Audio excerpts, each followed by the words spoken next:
What if the Targaryens launched a high fantasy invasion of Westeros? 20 dragons darken the sky over Harrenhal in a single afternoon. Chimera legions bred in volcanic caverns for a century move like nothing Westeros has ever trained against. Harren doesn't fight. He kneels because there's no fight left to have. That's not conquest. That's arithmetic. Let's get into it. The girl woke in the dark, and she did not scream. That was the thing Enar Targaryen would remember longest. Not the dream, but the quiet of her.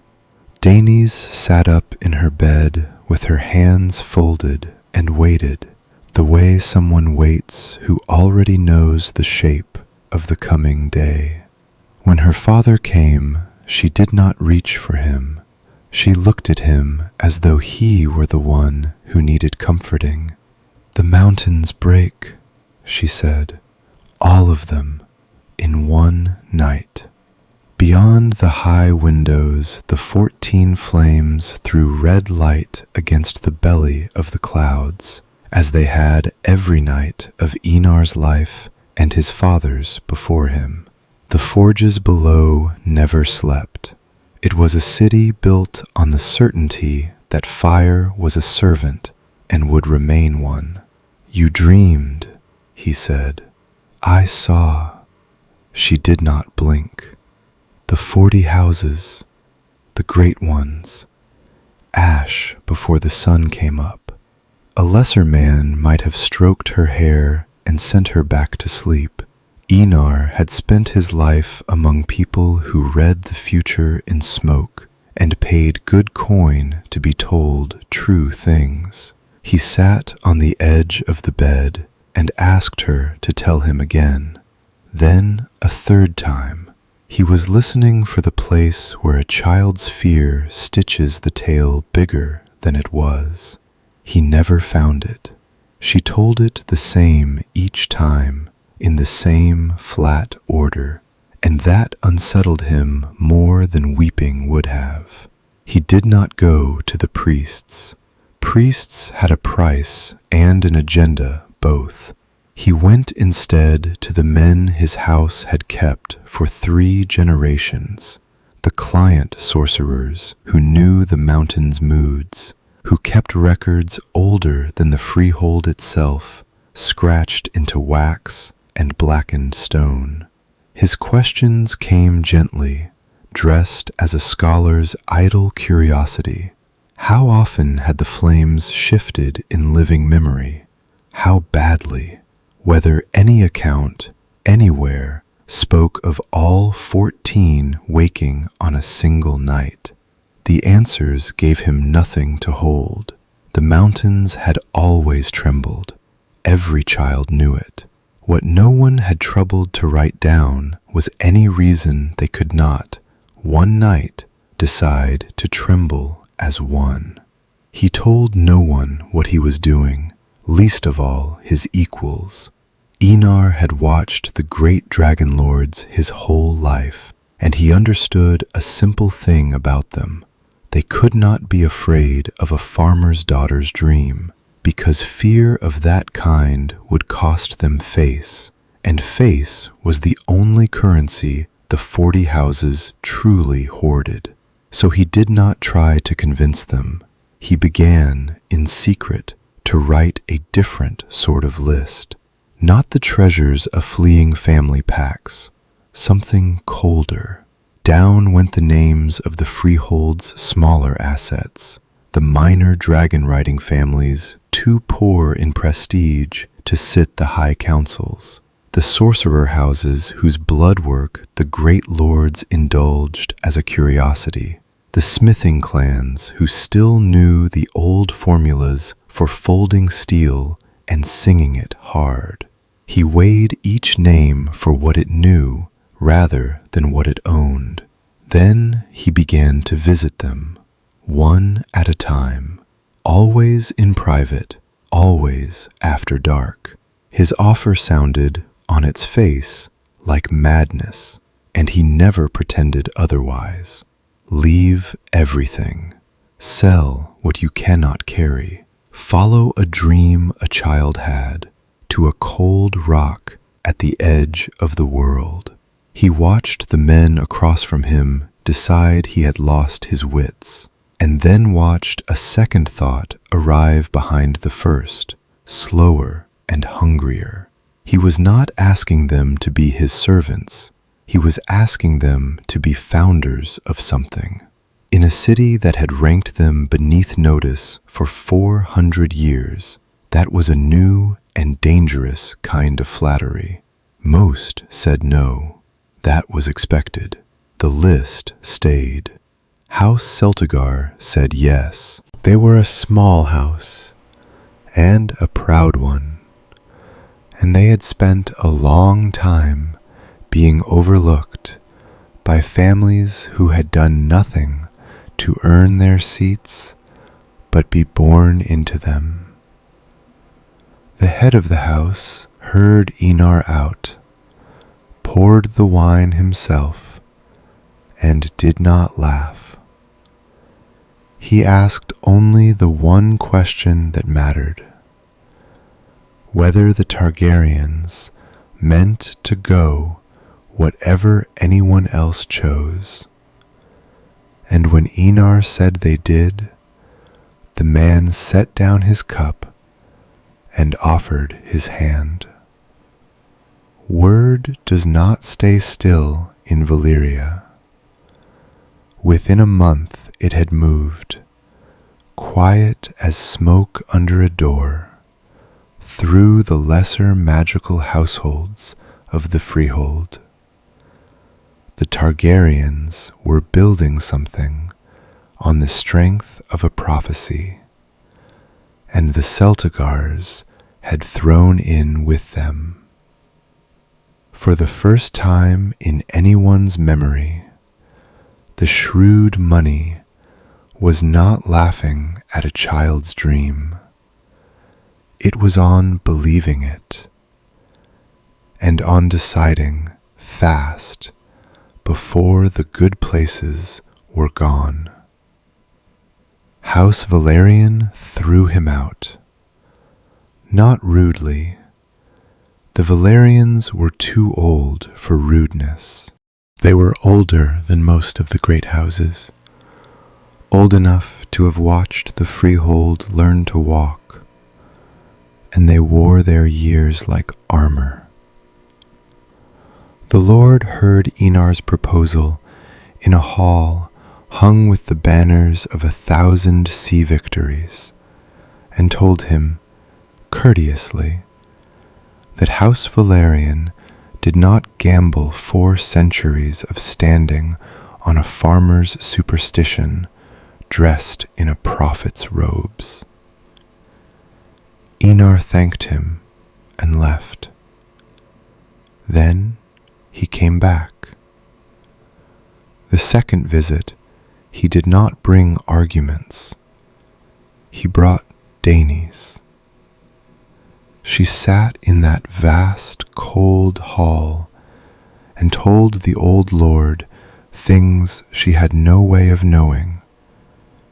A ship he had lost and never spoken of. The name a dead wife had called him in private. A storm 3 nights off that would take the eastern jetty if it were not cleared. She told it the way she told everything now, without heat, without wanting anything back.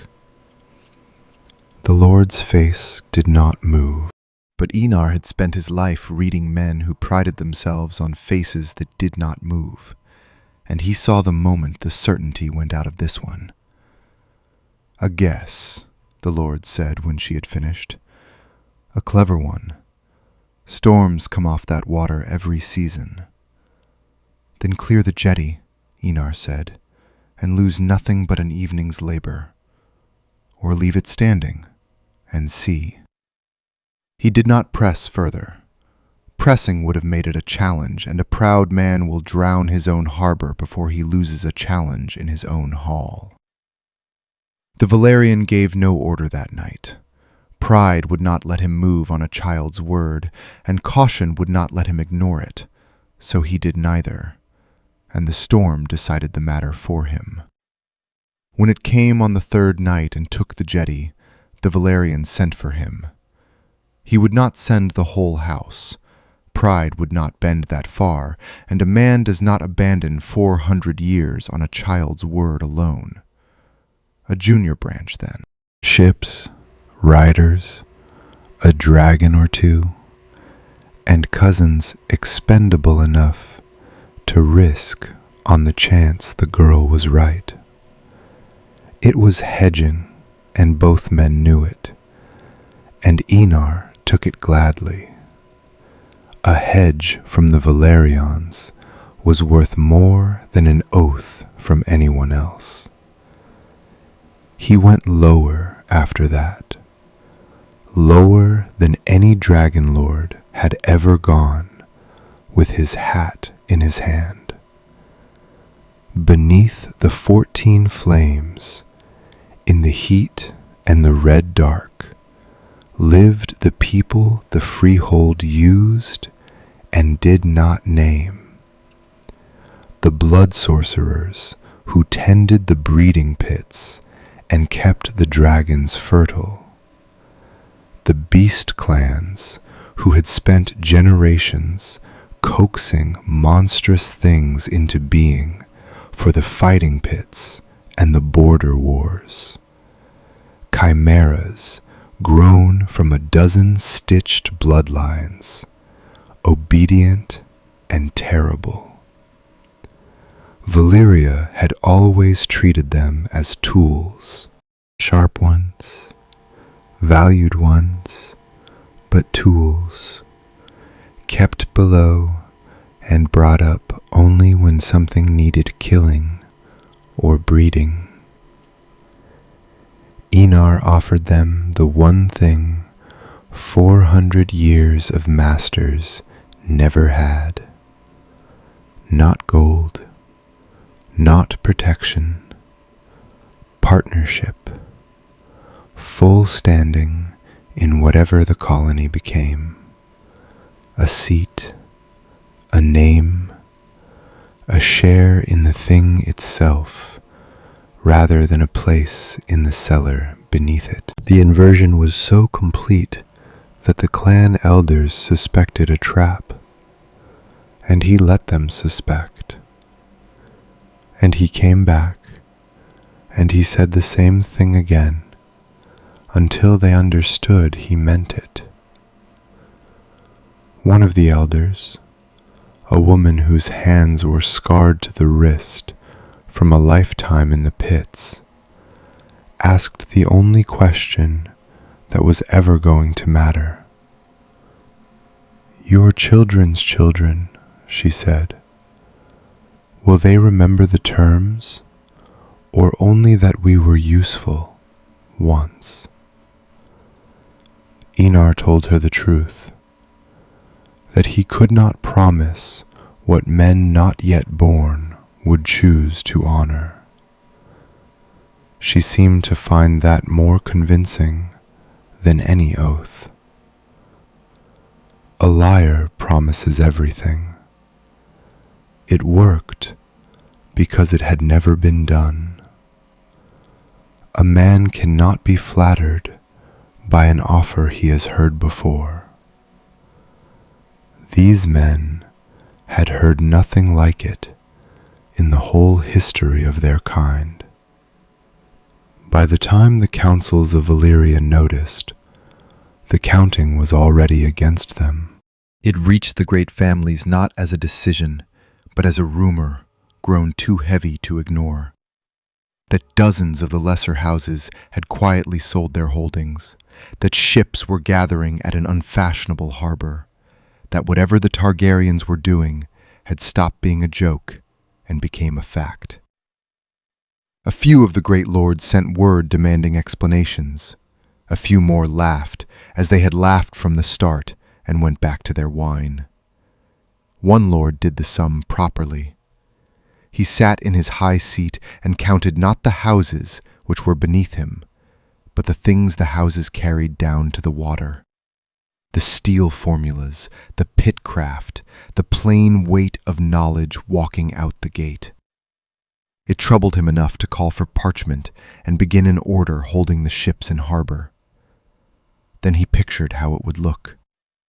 A great lord of the freehold moving against a farmer over a girl's bad dream. He set the order aside for the morning. By morning, it did not matter. They were laughing at an empty room. At the water's edge, in the dark, the loading had already begun.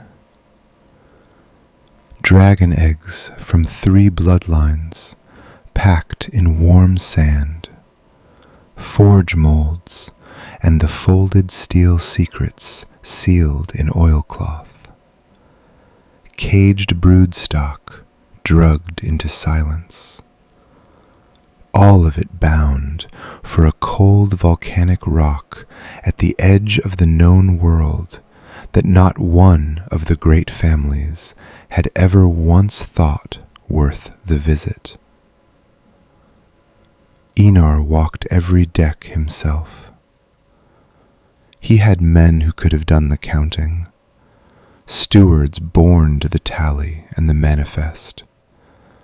But he did not trust the enterprise to anyone whose whole life did not hang on it the way he did. So he walked the piers in the hours before dawn, ship to ship, and put his own eyes on cargo no single fleeing family could ever have gathered alone. Dragon eggs from 3 separate bloodlines, nested in sand, kept warm by braziers that could not be allowed to go out. The molds and the folded steel formulas, the actual how of Valyrian steel, sealed against the sea. Chimera broodstock, drugged to the edge of death and no further, breathing slow in the black of the holds. And the Sorcerer clan elders themselves, old men and women who had never in their lives passed beyond the red glow of the 14 flames, standing now at the rails and looking east at water they had no words for. One seized ship would end it. Enar knew this the way he knew his own pulse. A single customs master with a grudge, a single manifest read too closely, and the whole thing would come apart on the docks with the great house's laughter for a funeral song. So he watched, and he counted, and he did not sleep. On the 3rd night it very nearly ended. A harbor overseer, one of those small men who mistake a ledger for power, climbed the gangway of a Celtigar vessel and demanded to see below, where the broodstock lay drugged in their cages. Enar was 2 ships down when he caught the raised voice. He crossed the pier without hurrying, because hurrying is what guilty men do, and reached the gangway to find the overseer's lamp already swinging toward the mouth of the hold, and beyond it, a smell no cargo manifest would explain. He did not offer a bribe. A bribe is a confession. He offered instead a bored nobleman's irritation and his own name, spoken the way the great houses spoke their names, as a thing that ended arguments. He asked the little man whether he truly wished to be the one who had delayed a dragon lord's cargo over a smell in the dark. The lamp stopped moving. The overseer weighed his ledger against the family sigil and did the arithmetic every small man learns to do. He climbed back down.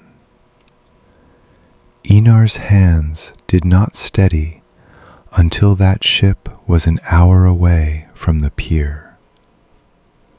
Danis dreamed again the night before they sailed. Not the doom. She knew the taste of that one now. And this was something else, further off and colder and stranger than fire. A darkness moving south. It came from beyond a wall of ice, taller than anything the freehold had ever raised. And it did not burn, it froze. And the dead walked before it in numbers that had no end. And dragons rose to meet it, not 3, not 5, but a legion of them, black against a white sky, more than any living rider had ever counted in one place. She told her father only pieces of it. She did not understand it herself, and she had already learned what it cost to speak a dream aloud before its edges were clear. Enar listened, asked no questions he knew she could not answer, and filed it away in the same cold, careful place where he kept everything that might one day matter and did not matter yet. A wall of ice, a legion of dragons. He did not know what to do with it, so he remembered it exactly and let it wait. They sailed on a moonless night, which was Enar's design and not the sea's mercy. The combined fleet, Targaryen and Velaryon, Celtigar and Coharis, the sorcerer clans and the smith families, and all their drugged and folded and swaddled cargo, slipped from Valyrian waters in the dark with no horns, no torches, no farewells. Behind them, the 14 flames burned on, exactly as they always had, throwing their red light against the clouds, indifferent, patient, asleep. 12 years. That was the number only a girl knew, and she had told no one but her father the whole of it. 12 years before the councils that laughed would understand what had sailed out from under them in the night. 12 years before the mountains kept the appointment a child had watched them keep. The freehold did not watch them go. It had already forgotten they were worth watching. Dragonstone did not welcome them. Nothing on it was built to. The island rose out of a gray sea like a fist. Black stone, cold wind, and a mountain that smoked without warming anything. The colonists came ashore into a winter with nothing of Valyria's forgiving heat in it, and for the first months they did the plainest work there is: shelter, fire, food, the endless business of not dying in a place that did not care whether they lived. Lords hauled stone beside smiths. Riders who had never wanted for anything learned what their hands were for. The first month took 11 of them, cold mostly, and one fouled well, and a rockfall no one had known to fear. They buried them in the ground so hard, the digging took longer than the dying had. No one spoke of turning back, because there was nothing yet to turn back to, only a freehold that would have laughed to see dragon lords scraping graves out of black stone at the edge of the world. Enar did a thing that first winter his whole life had not prepared him for. He listened. In Valyria, the order of things had been settled before his birth. Dragon lords above, sorcerers and beast clans below, the line between them older than memory and just as unquestioned. On Dragonstone, the line did not feed anyone. When a beastmaster knew how to keep the broodstock alive through the cold, and a lord did not, the beastmaster's word carried, and Enar made certain it was seen to carry. He sat with the sorcerer clan elders as equals, because survival had made them equals, and the men who might have resented it were too busy freezing to object. The broodstock won't take the cold, a beastmaster told him one gray morning, flat and unafraid, the way no man had ever spoken to a dragon lord in the old country. They'll die in the holds before the thaw, unless we get them under the mountain where it's warm. In Valyria, Enar would have had the man whipped for the tone alone. Here, he asked how deep and how soon, and had it done. A whipping would not have kept a single egg alive. The answer might. The hierarchy that would rule the next 100 years took its first shape there, not handed down by a council, but ground out of shared hardship, which is the only kind that holds. The mountain, it turned out, was a gift none of them had known they were bringing. Dragonmont smoked and grumbled and frightened the children, but the sorcerer clans went into it and came out changed. Its heart burned hot enough for forge work a Valyrian furnace would have envied. Its depths ran back further than any torch could follow, deep enough to hide anything a colony might not want seen. And the old magic that had made the 14 Flames such fertile ground for blood work was here too, soaked into the black stone, waiting. The first sorcerer to descend all the way came back after 3 days, gaunt and bright-eyed, and would say only that the mountain remembered how to listen. The others thought him addled until they went down themselves. There was a hum in the deep rock, a warmth that was more than heat, the same low wrongness that had made the 14 Flames the cradle of every dragon and every horror the freehold had ever raised. They had crossed the world expecting to leave their craft behind. They had carried its roots with them instead. The beast clans began again in chambers carved beneath the mountain's throat, cautiously at first. They had been drugged in ships' holds and hauled across the world, and work of that kind does not resume overnight. But the broodstock lived. The pits could be dug. In the red dark under Dragonstone, out of the sight of a freehold that had entirely stopped thinking about them, the clans returned to the shaping of things that should not be. And this time, there was no council above them to say how far was too far. 12 years passed, and a ship came that should not have. She limped into the harbor, half crude and half mad.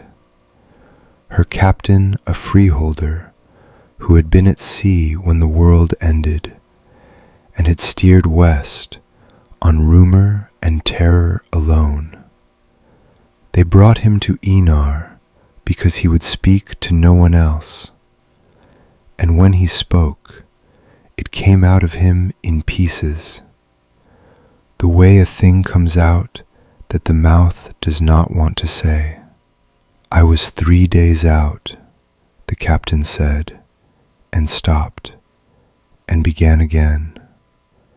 3 days, and I felt it in the hull before the sky ever changed. The whole east went to fire, not the mountains. He looked down at his own hands, the sea, the water itself, burning. You don't turn back toward that. There's nothing left to turn toward. The 14 flames had erupted, all of them, on a single night. The freehold was gone. The city, the councils, the breeding pits, the 40 great houses who had stayed behind and laughed at a farmer's daughter's dream. The sea itself burned.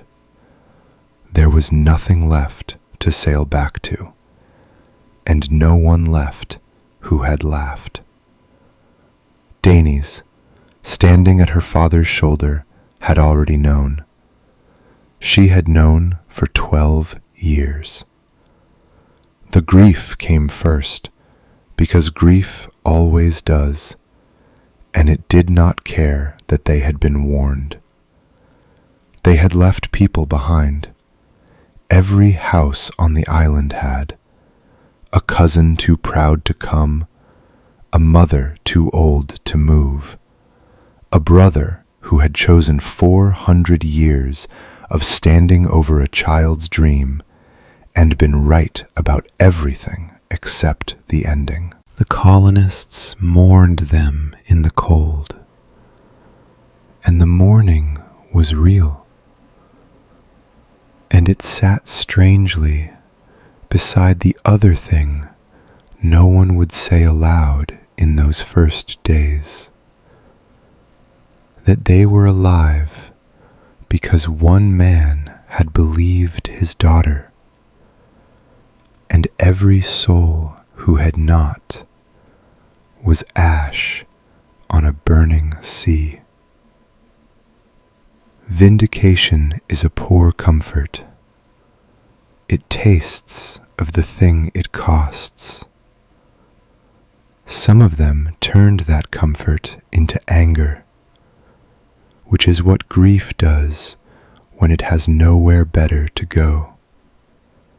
They wanted a name to set the loss against, and for a few ugly days, the name they reached for was hers, as though the girl who had seen the fire had somehow struck the flint, as though a warning ignored were the fault of the one who gave it. Enar ended it with a look and a word, but he marked the men who had said it, and he did not forget them. Daenys felt the change in how they looked at her before anyone spoke about it. She was no longer a girl, though not yet old.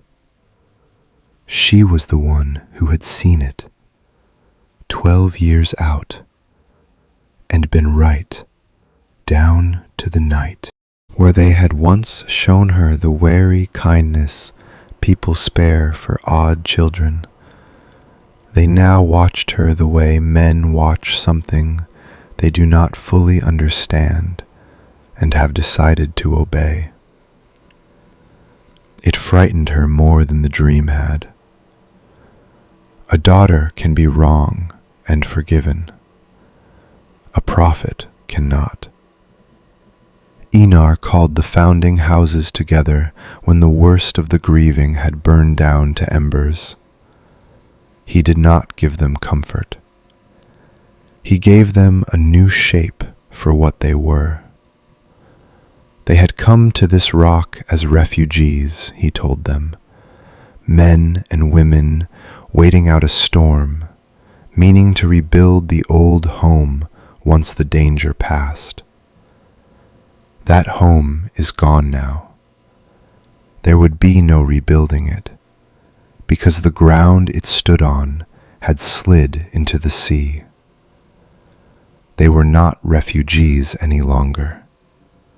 They were the last of it.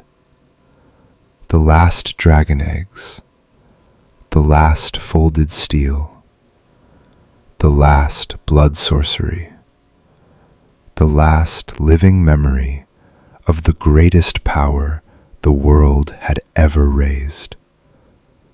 All of it, here, on one cold island, in their hands. We spent 400 years ranked beneath better men, he said, and let the words sit in the cold hall. Those men are ash. What they knew, we carry. What they were, we can become. And there is no council left anywhere in the world to forbid it. No 40 houses to answer to. No one is above them now but the smoking mountain and the gray sky. He watched the fear he half expected fail to come.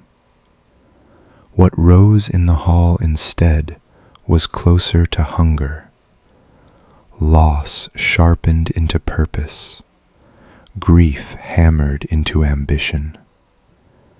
These people had spent their whole lives being ranked beneath the great houses. The great houses were gone. The question of what came next belonged, for the first time in 400 years, to the men and women in that room. Enar climbed to the high walls that night alone, and looked at what he had made without quite meaning to. Below him, in the mountain's throat, the sorcerer clan's fires glowed through vents in the rock. The pits already yielding things no freehold council would ever have signed its name beside. Above him, wheeling against the dark over the harbor, the colony's dragons turned in the cold air. And there were more of them now than 5, more than the histories of a lesser world would ever trouble to remember. Eggs had hatched on Dragonstone that would never have been risked in Valyria. The colony had grown teeth while no one watched. Daenys had told him once, on a ship in the dark, of a wall of ice and a legion of dragons rising to meet something that did not burn. He had not understood it then, and he did not understand it now. But counting the shapes that wheeled over the harbor, he thought that whatever was coming, a year off or 100, the answer to it would be built here or nowhere at all. He made his decision there, and it would outlive him by the better part of a century. Dragonstone would not merely survive. Survival was a small ambition, and small ambitions had died with the freehold. It would prepare, patiently, completely, generation after generation, in the dark and unwatched, to become everything Valyria had been. And then, given time enough, and no one left to stop it. Everything Valyria had never lived long enough to be. The mountains smoked at his back. Far to the west, past a sea no one on the island had yet crossed, 7 kingdoms slept, and did not dream of him at all. Enar did not live to see the empire he had ordered built. He died in the 3rd winter after the doom, an old man on a cold rock, and the thing he had set moving did not pause to mourn him. His son took the high seat, and his son's heir after that, and the work went on, because Enar's genius had never been the dream, which was Daenerys's, but the machine he had built to outlast the dreaming. He had made the colony's purpose heritable. A child born on Dragonstone in the 2nd generation learned what the caverns were for before he learned to ride. What had begun as a confederation of frightened refugees hardened decade by decade into something with bones. The dragon riders became a core, not the loose inheritance of 40 jealous families squabbling over precedence, but a trained body drawing from Targaryen and Valerion, Celtigar and Coharis alike. Boys and girls raised to the saddle from the moment they could sit one. The smiths became a guild, and the guild turned out Valyrian steel, not as the rare treasure of a single blade handed down through centuries, but by the crate, by the armory, in quantities the old freehold in its pride had never thought to attempt. As for the sorcerers, they became a caste, and their work, freed at last from any council with the standing to tell them no, went places the great dragon lords would have called reckless, and the colony's ruling houses learned, quietly, to call progress. Each generation inherited more than a title. It inherited a task, and the certainty of what the task was for. A boy of the 4th generation could stand in the training yard at dawn and take in the whole of it without yet understanding it was unusual. The smoke of a dozen forges going at once, the shriek of dragons being fed down on the strand, the covered wagons coming up from the harbor that everyone knew better than to ask about. He thought all peoples lived this way. He had no other people to measure his against. That was, in the end, the thing Enar had built most carefully. Children who found an empire's machinery ordinary, and would spend it without flinching when the time came. To the mainland, meanwhile, they were merely rich.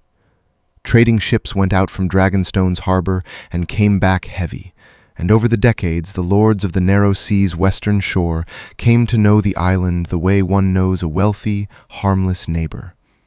Exiles of some drowned eastern country, they said, with strange manners and stranger coin, and no visible ambition past comfort. A Targaryen would visit a mainland court now and then, courteous, curious, faintly sad in the manner of a person without a home. He would admire the local wine. He would sail back east and never explain himself. because no one thought to ask. Not one of those lords ever wondered what filled the holds of the ships returning to Dragonstone half empty, or what the smoke rising off the mountain was cooking, or why a nation of impoverished exiles never seemed to run short of anything. For 100 years, it was the best kept secret in the world, and it kept itself because no one on the mainland had the faintest reason to look. The courtesy visits were not only courtesy. One Celtigar cousin spent a season at a river lord's court and came home with 3 things: a trade agreement, a marriage offer he declined with great warmth, and a full accounting of the castle's garrison, its walls, and the exact number of days its cellars could feed a siege. He had been sent for the 3rd. The first 2 were the price of getting it. No one at that court ever suspected the sad, generous foreigner had counted their arrow slits between courses, because counting arrow slits was not a thing sad, generous foreigners were understood to do. The first crack came from below, where no mainland eye could have found it. A Beast Clan elder climbed up out of the deep pits one night and asked to speak with the head of the ruling council, and would say nothing until the doors were shut. One of the oldest Chimera bloodlines, he told them, a strain bred and refined across 4 generations, docile, reliable, the pride of the clans, had begun to do things it was never bred to do. It had learned to wait, to watch the handlers, and study their patterns, and pick its moments. It was coordinating with the others in its pen in ways nothing in a century of blood sorcery had ever been designed to produce. He had brought proof in the flat, careful manner of a man who did not want to be taken for a fool. A tally of feedings gone wrong, of gates found unlatched that no handler would have left, of a pattern that only showed itself if a person watched for months and wrote down everything he saw. He had watched for months. He had written down everything he saw. The head of the council did not dismiss the elder as a fool. That was the trouble. He believed every word. He also believed the programs had grown too valuable to slow, and he told himself, the way powerful men have always told themselves, that both things could remain true a while longer without either forcing his hand.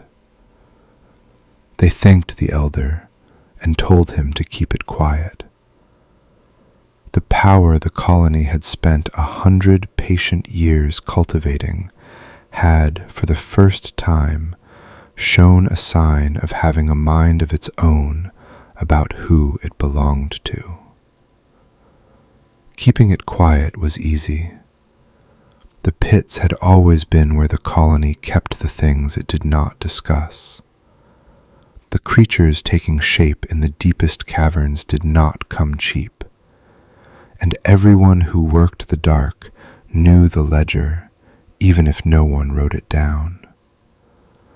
Blood magic on this scale ran on more than heat and craft. It ran on captured beasts by the shipload, on failed clutches that had to be burned before they finished dying, and in the parts of the colony's history that stayed in the pits and went no further, on the older kind of cost, the toll Valyria's sorcery had always demanded and never fully explained, not even to the men who paid it. The ruling council, generation after generation, made the same arrangement with itself. It did not ask how, so long as the results kept climbing up out of the dark on schedule. A lord who does not ask cannot be told. It was a comfortable ignorance, and it held for a century, because the results never once failed to arrive. There was a chamber the clans called the Low Room, further down than the pens, that a new handler was shown exactly once and then never asked about again. What happened in the Low Room was the difference between a chimera that lived and a clutch that had to be burned before dawn. The people who worked it did not speak of it above ground, and the people above ground had built 100 small habits of never requiring them to. Everyone got what they needed from the arrangement. The dead, whoever they had been, were not consulted. The night it nearly stopped holding, a handler died in the deep pen.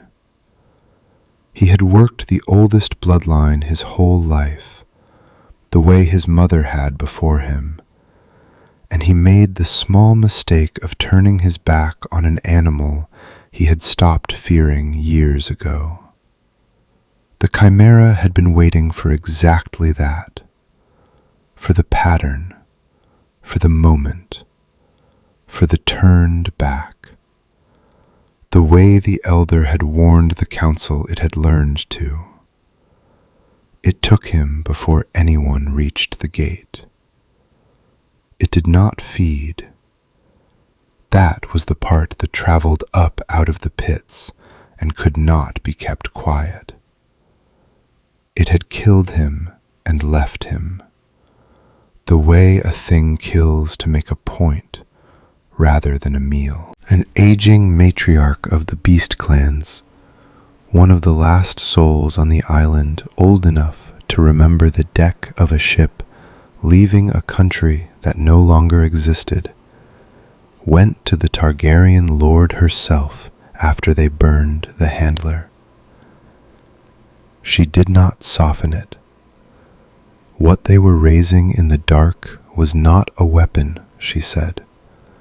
A weapon does not choose. It was an inheritance, the same unchecked, unfrightened power that had cooked 40 great houses into ash on a night she had dreamed of before it came, built now by men who had never lost anything, and so had never learned the caution of people who had. She had watched Valyria die of exactly this. She would rather not watch it twice. "You were on the ship," the Lord said. It was not quite a question. Everyone knew which of the old ones had made the first crossing. "I was a girl at the rail," she said. "I watched the fire take everything we were too proud to carry. I have spent the whole of my life since helping build every bit of it back." She let the quiet stretch. "I did not think I would live long enough to watch us start being too proud all over again." The Lord heard her out. He thanked her for her long service and her wisdom, and he meant it, and he overruled her before she reached the door. The breeding programs went on. there was too much built now to stop. By the third generation, the dark had stopped producing warnings and started producing an army. The clans had solved the thing the dead handler paid for, not by making the creatures dumber, which they could not do without ruining them, but by making them disciplined, bred and broken to formation and command, until the same cunning that had killed a man in a pen became the cunning of a shock troop that could hold a line, wheel on a signal, and think one step ahead of whatever it was set against. They were experiments no longer. They were a military asset, and a terrifying one. The council came down into the deep to see it, all of them, because a report can be argued with, and a thing standing in front of you cannot. In the great low cavern, the clans put a full cohort through its paces, forming, wheeling, breaking, reforming on a handler's signal, holding a line against nothing at all with a patience no wild thing had ever shown. When it was finished, the cavern was silent, and every man on the council understood that the question before them had quietly changed shape. It was no longer whether they could hold an island. It was what they intended to do with something that could take a continent. The ruling council set the old matriarch's warning on one side of the scale, and the thing now waiting in the deep pens on the other, and made the choice that would decide everything after it. For 100 years, Dragonstone had prepared to survive. That night, for the first time, it began to prepare to expand. Expansion needed riders, and Dragonstone had spent 3 generations making them the way the old freehold never had. In Valyria, a dragon had been the birthright of 40 families and the prisoner of their vanity. A rider was born to it or never touched it, and half the beasts spent their lives idle because the bloodline that owned them had no one worth the saddle. Dragonstone could not afford that kind of waste, and had never pretended it could. Riding became an institution here, closer to a military order than an inheritance. Valyrian and Celtigar and Coharis children trained in the same yards as Targaryens, and the egg clutches went to the ones who could ride and the ones who could be trusted, rather than to whoever happened to be born to the right name. By the 3rd generation, the island counted its riders where Valyria at its proudest had counted its champions, and it counted nearly 20 of them, where the freehold in open war had rarely fielded more than a handful. The system had teeth. A Valyrian girl who outflew a Targaryen cousin got the better clutch, and the cousin got a lesson in the only thing Dragonstone had ever truly worshipped, which was competence. Blood still counted for something. The Targaryens sat at the head of it all, and never once pretended otherwise. But the island had learned in its bones that a dragon given to the wrong rider was a dragon wasted, and it had 100 years of dead, freehold arrogance to prove the point. The yards did not turn out princelings. They turned out professionals, and the difference would matter more than anyone in Westeros could yet imagine. The dragons were only the half of it that flew. A century of the smithing guild's patience had done to Valyrian steel what the riding yards had done to dragons, made common what had been precious.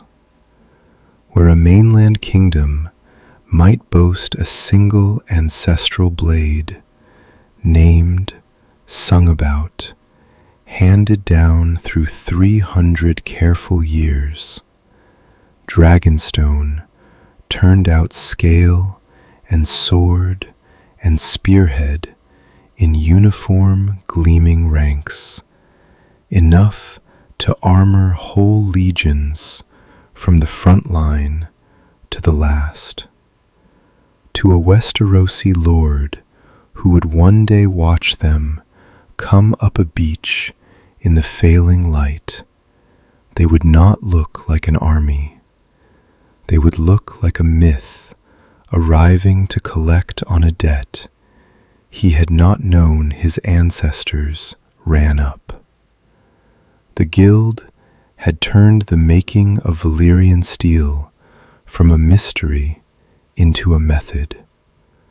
What had once been the guarded secret of a handful of freehold masters, the folding, the singing, the spells worked into the metal as it cooled, was a curriculum now, taught and drilled and quietly improved on by each generation, so that a Dragonstone armory could equip a legion in the span an old Valyrian smith might have spent on one ceremonial blade. Quantity, it turned out, was its own kind of sorcery. No one in Westeros had ever thought to learn that particular spell, because no one in Westeros had ever possessed the means to cast it. Around the legions, in disciplined silence, moved the Chimera troops, the thing from the deep pens, trained now for years to formation instead of slaughter, completing an arsenal the old freehold, for all its terror, had never once assembled in a single place at a single time. At the head of all of it stood a young man who had never known a day without it. Aegon Targaryen had been raised the way every heir of the colony had been raised for 3 generations, told from the cradle exactly what had been built beneath the mountain and out in the yards and along the forges, and exactly what it had been built to do. There was no revelation waiting for him in his inheritance. He had grown up inside the answer. So when his council finally put the question to him, the only question a century of patience had ever been pointed at, whether the waiting was finished, Aegon did not deliberate. He did not weigh it, or pray on it, or ask for a night. He answered at once, and what unsettled the older men in the room was not the answer, but how little it seemed to cost him to give, as though he had been asked merely to confirm the hour of a thing decided before he was born. One of the older counselors pressed him anyway, a Valyrian who had drilled Aegon in the yard when the boy was small enough to need lifting into a saddle. He asked whether Aegon truly grasped that no force of this size had crossed to Westeros in all of recorded history, that there would be no rehearsal and no second attempt, that 100 years of everything now balanced on one young man's reading of the hour. Aegon looked at him the way a man looks at someone asking whether water is wet. It was always going to be me who said it, Aegon said. My grandfather knew that, and his before him. You spent 100 years so this decision would be easy. It's easy. He let it land. Stop being afraid that it isn't harder. The word went out from that room quietly, the way every important thing on Dragonstone had always moved. And within a season, the harbor was a forest of masts. Aegon did not build the invasion alone, and had never meant to. His sisters were dragon riders as surely as he was, and each took a piece of the thing by right and by aptitude both. Rhaenys took to the sky. The coordination of the 20 dragon corps drawn from every founding house, a task that needed someone the riders would follow into formation rather than merely obey, and she did that. Visenya took the ground and the steel, drilling the legions and the chimera troops with the flat, exacting patience she brought to everything, until a column could form and turn and hold on a single spoken word. Between the three of them, the force stopped resembling one conqueror's ambition and started resembling what it actually was, the vanguard of an empire that intended to stay. They were not the same kind of danger, the sisters, and the force was stronger for it. Rhaenys led by being loved. She flew at the front, learned her riders' names and their dragons' tempers, and the corps would have followed her past the edge of the world on the strength of a grin. Visenya led by being obeyed, which is a colder thing, and, in an army, sometimes the more necessary one. Her legions did not adore her, and did not need to.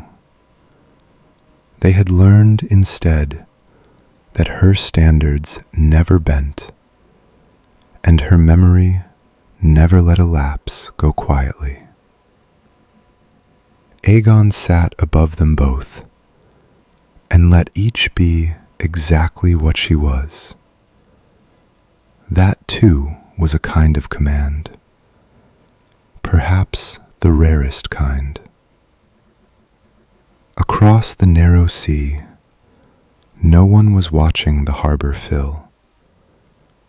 The 7 kingdoms were doing what they had done for centuries, which was distrust one another with great energy and no coordination at all.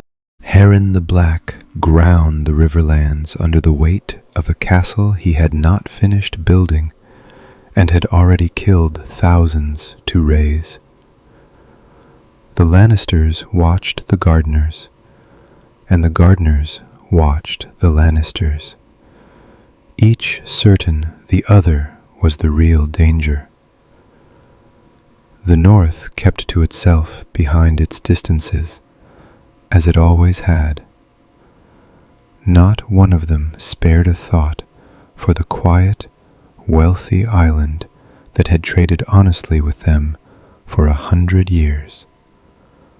The harmless exiles, the sad, rich foreigners, or wondered even once what all that quiet had been in service of. They had a frame of reference for every enemy they had ever faced. They had none at all for this one. In the same season, the masts were filling Dragonstone's harbor. The great houses of Westeros were occupied entirely with each other. A gardener king was drafting terms over a border dispute with the Lannisters concerning a stretch of hills neither side could farm. Harren was hanging masons who had complained about the pace of the work on his towers. Somewhere in the Reach, 2 houses were finishing a marriage they had spent a year negotiating, as though the arrangement of one wedding were the largest thing the world was likely to produce that year. All of it was about to be made irrelevant at once, and not one of the people bent over their small, urgent business had any means of knowing it. The armada sailed on Aegon's word, and it did not sail like a gamble. 20 dragons, thousands of steel-clad infantry in ranks that threw back the light. Chimera legions caged and silent in the holds. Sorcerer advisors carried in their heads the means to raise a fortress out of raw stone the day they made landfall. History, later, would want to remember this as a bold throw of the dice by an ambitious lord with 3 dragons and more nerve than sense. Because that was a story Westeros could live with. A story with a gambler in it who might have lost. That was not what left Dragonstone that morning. What left Dragonstone was an empire that had spent 100 years removing every way it could lose, sailing at last to collect a continent that did not yet know it had already changed hands. Daenys had been a century dead by then, her bones laid in the rock she had told her father to steer toward. But the second dream, the one she had never fully understood, the wall of ice and the legion of dragons rising to meet a cold that did not burn, had been written down and kept in the same careful place where Enar had kept every fragment that might one day matter and did not matter yet. No one aboard the Armada was thinking of it. They were thinking of Westeros, which was warm and close and already theirs in everything but fact. The colder thing waited further off and further north, and was in no hurry whatsoever. They came ashore at the mouth of the Blackwater Rush, and the handful of riverlords who saw it never forgot the wrongness of how easy it looked. An invading fleet was supposed to be chaos, men spilling off boats into the surf, officers screaming, a beachhead won by luck and blood in the first bad hour while the enemy decided whether to contest it. This was not that. The ships came in on a plan a century in the rehearsing. Dragons were already aloft and scouting before the first keel touched sand.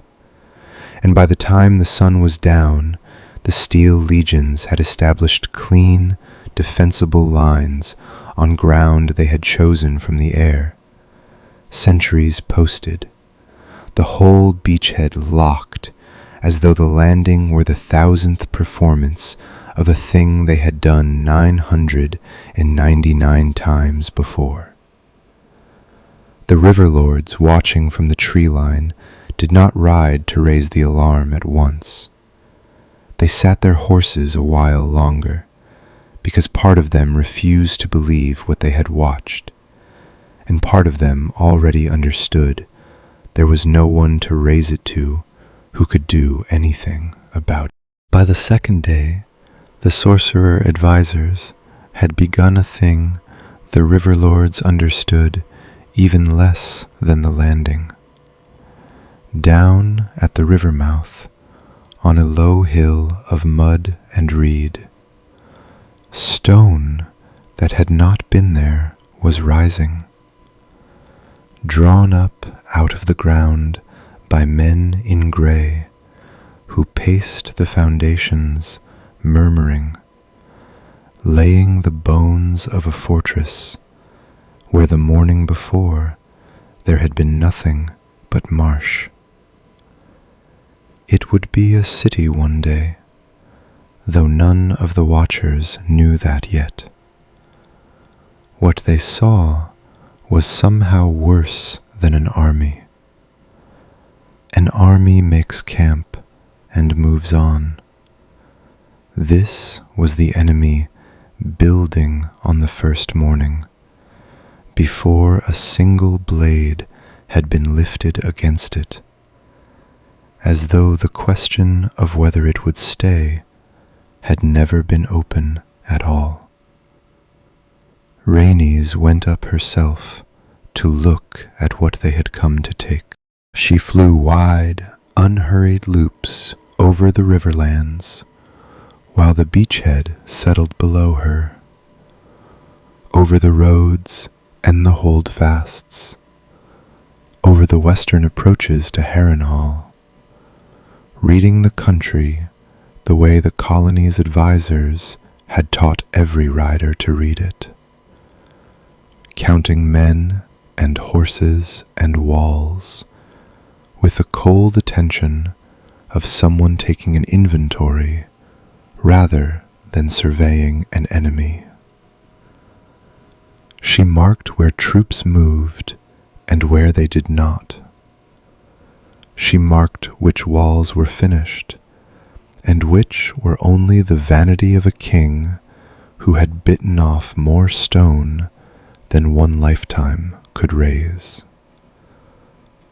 What she brought back to her brother confirmed a thing the colony's planners had suspected for years and now knew for certain. Nothing on this continent, not the proudest keep, not the largest host, not Harren's half-built monument to his own cruelty, had ever been raised with the faintest thought of standing against what had just come ashore.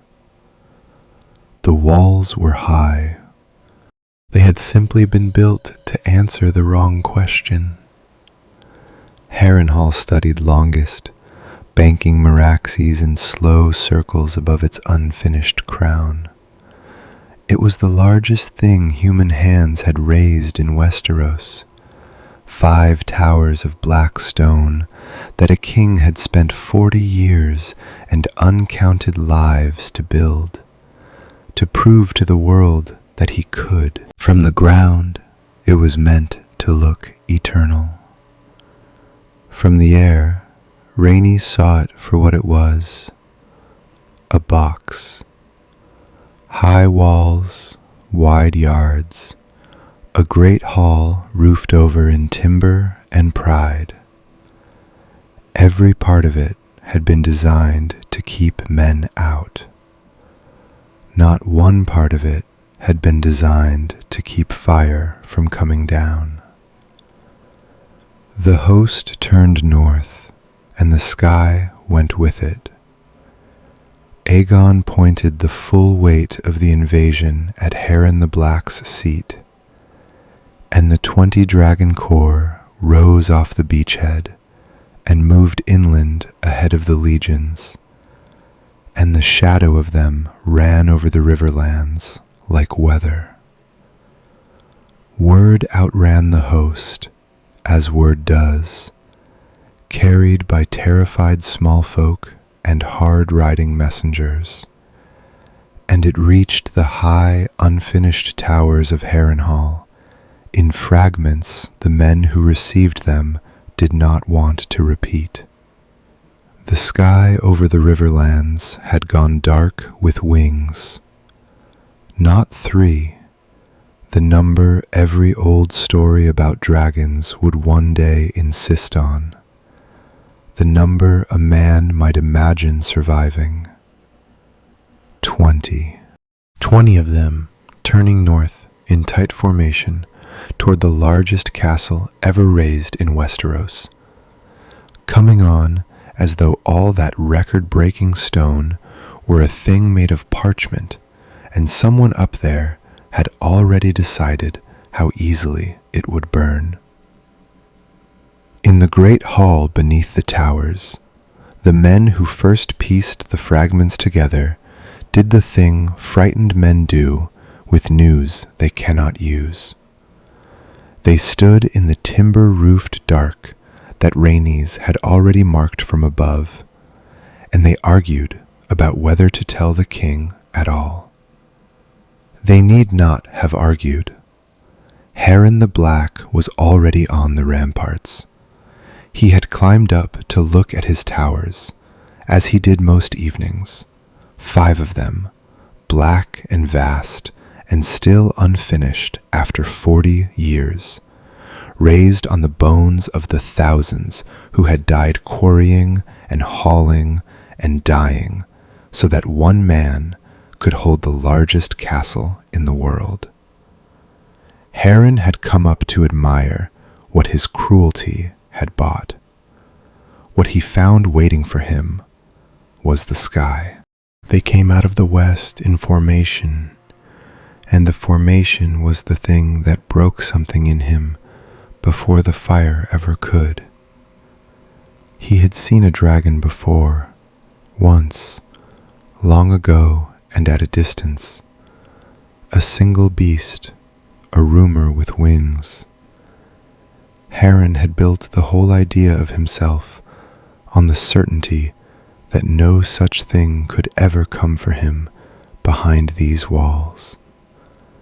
Now there were 20, and they did not wheel and screech like the beasts of the old tales. They flew in disciplined ranks, turning together, holding their spacing, patient as a drill master's dream. And below them, spreading across the plain around the God's Eye, came the rest of it, rank upon rank of infantry in steel that threw back the dying light like water, and among them, chained and snarling, and held in check by handlers who did not seem to fear them, things Harren had no name for at all. His own kingdom had never in its brutal history assembled anything with that kind of order. The Ironborn took and burned and sailed away. This was not a raid. It was a machine, and it had rolled to a stop around his castle with the unhurried confidence of something that had done this before and expected to do it again. The battle every king in Westeros had spent his life bracing for, the field where dragons and men would finally settle the matter, simply never came, because there was no field left to cross that Harren's men could have survived crossing. The reckoning had been decided somewhere else, years ago, on a cold island none of them had thought worth watching. Harren stood at the rampart for a long time, and the men behind him waited for the rage. It was what he was known for. He had drowned men for less than bad news, thrown masons from these very towers for the crime of slow work built his entire reign on the principle that Harrenhal bent to nothing and no one. Every captain and son and maester gathered at his back expected him to call for defiance, for boiling oil and archers, and a last black stand fit for a song. Instead, he did arithmetic. He looked at the 20 dragons and the steel and the snarling things on their chains, and he counted, and the counting took him perhaps 100 heartbeats, and at the end of it, there was no sum in which any of his people were still breathing. Not fewer of them, none. A man who had spent his life taking the iron price understood, better than most, what it cost to pay it. He went down from the towers himself, sending no herald, and crossed the plain on his own 2 feet, and knelt before Aegon Targaryen with a speed that shocked every lord who had ever feared him. It was not fear that bent him, and it was not mercy. It was the same cold sum a Lannister would one day be praised for across 100 years, except that Harren had no 100 years left in which to be praised for anything. Aegon could have burned him regardless, and every man on that plain understood it, which was the entire point. Legend, in a gentler world, would one day insist the true Aegon considered exactly that.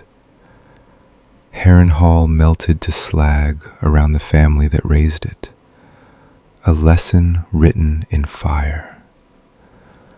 But an Aegon reared inside a century of planning did not squander what he could use. He accepted the surrender and then did the more frightening thing. He was generous. Harren would keep the Riverlands and the Iron Islands, not as a king any longer, but as a vassal. His crown traded for a leash he would be allowed to call an honor. The Mercy did what the dragons could not. The show of force had told Westeros only that resistance meant death. Sparing the most hated king in the 7 kingdoms told them the far more dangerous thing, that a man might bend the knee and still keep breathing. Word of it rode west faster than any dragon, toward 2 kings who were, even then, raising the largest army Westeros had seen in living memory, and who would now have to decide what on earth it was for. They came together at the edge of the Reach, and for one day the sight of the 2 hosts joining was magnificent enough to believe in. Loren of the Rock and Mern of the Reach had spent most of their lives as rivals, the gold of the Westerlands and the green wealth of the Reach eyeing one another across a border neither had ever quite stopped testing. It took the news out of Harrenhal to put them on the same field. When their columns finally merged, the combined host was a thing to see. The largest army mustered in living memory, tens of thousands of horse and foot under the banners of every proud house from the Rock to the Mander, a sea of steel that had never lost because it had never yet met the thing that could make it lose. For one bright morning, the commanders let themselves believe in numbers. It was a reasonable faith, on parchment. No dragon could be everywhere at once. No force, however drilled, could stand before a charge of this weight, brought to bear on the right ground at the right hour. And the marshals of the rock and the reach were not fools. They drew their plans the way capable men draw plans, with reserves and flanks and lines of retreat, as though the coming fight were the kind of fight anyone in the tent had ever actually seen. Then the scouts came back, those of them who came back. A patrol had gone out at dawn to put eyes on the enemy column. 20 riders under a knight who had won honors in the border wars. And by midday, 6 returned, and the knight was not among them. They had found the edge of Aegon's advance, and been found in turn, not by dragons, which they might at least have understood, but by things that ran low and fast through the long grass in coordinated silence, and took the patrol apart before most of the men could wheel their horses. The survivors could not describe it properly.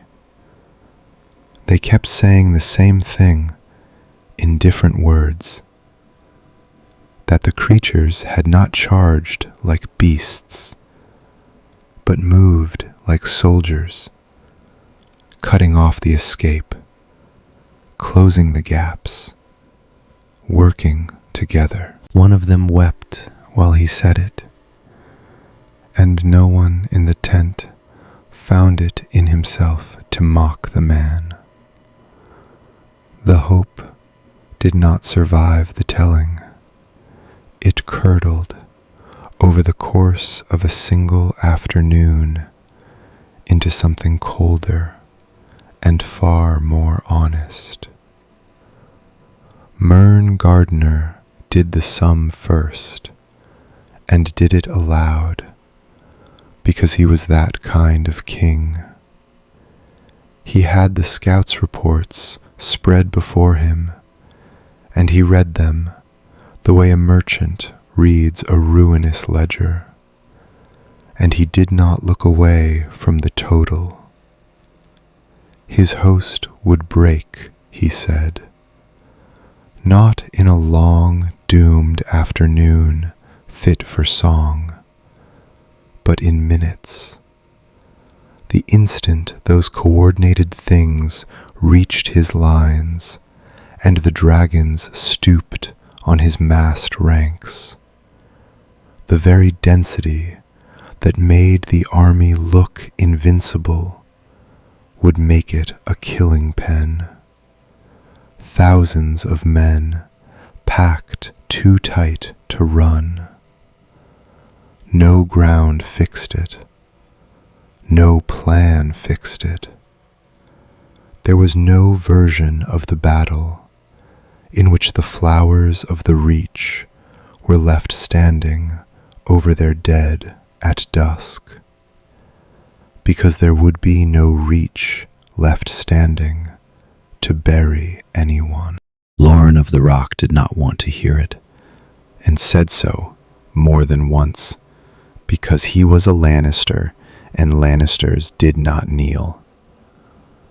But beneath the pride, Lauren was also a man who had never in his life spent gold he did not expect to see returned.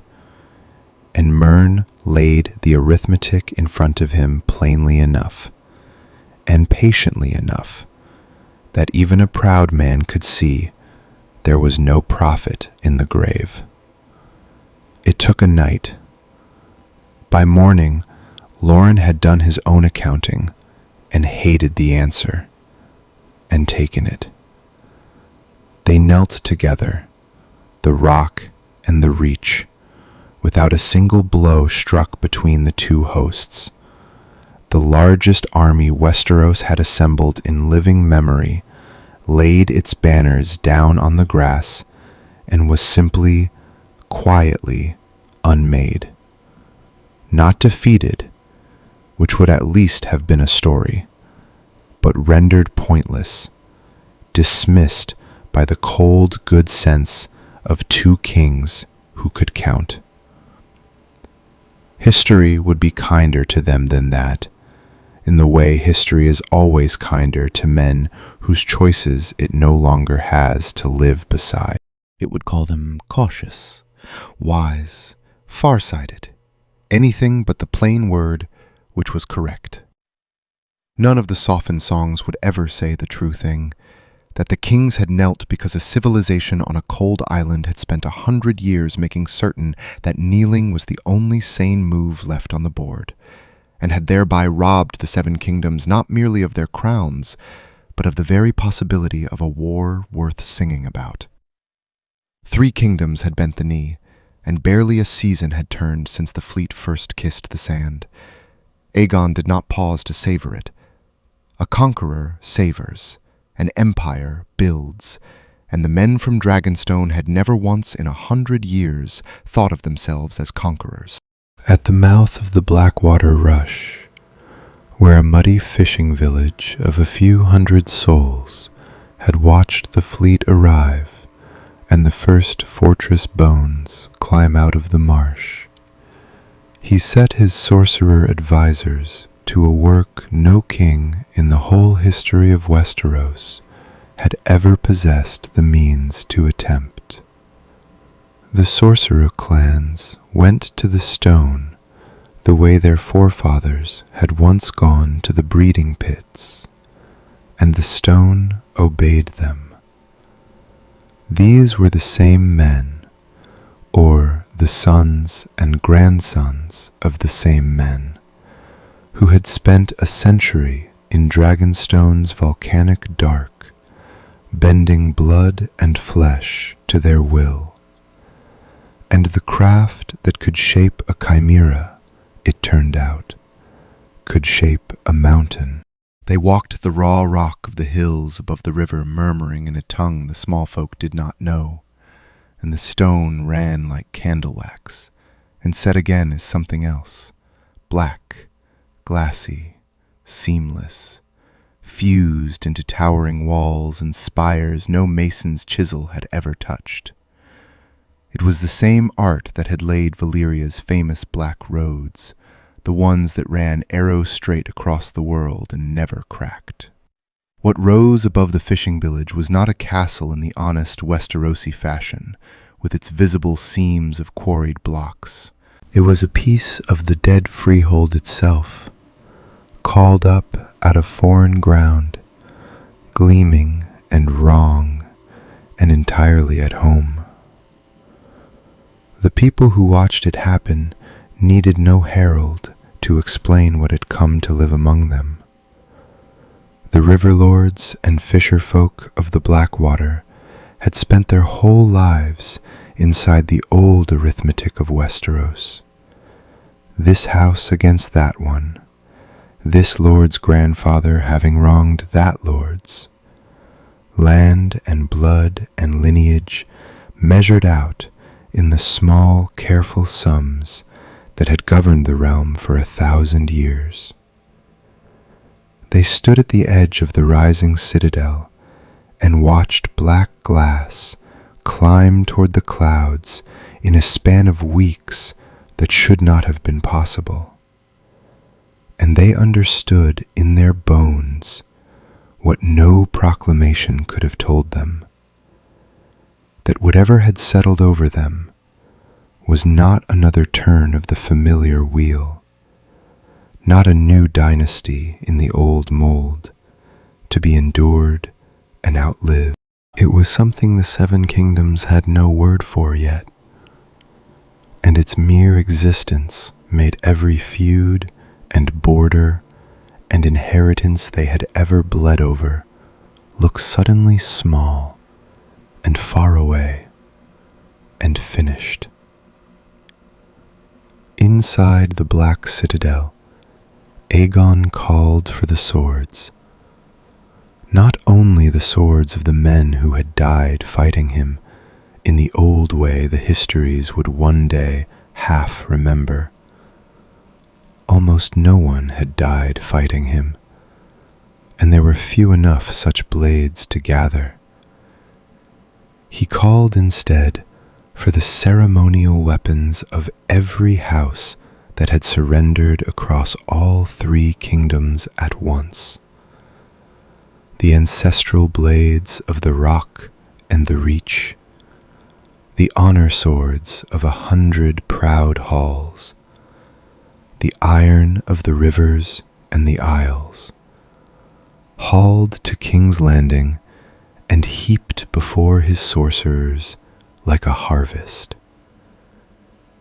He did not want a monument to the men he had beaten.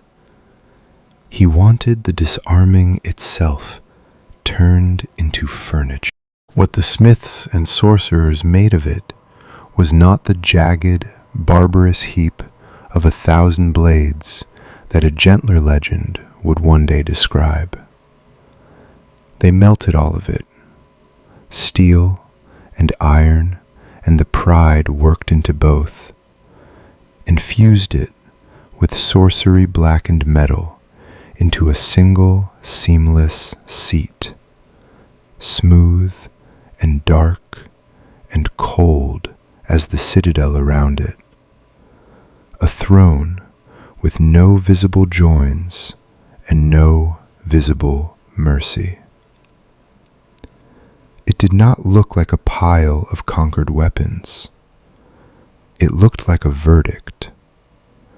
And in the generations to come, more than one Westerosi lord summoned to kneel before it would find he could not hold his eyes on the thing for long, and could not say why, only that to stand in that hall felt less like being received by a kin than like being noticed by something that had been waiting very patiently for a very long time.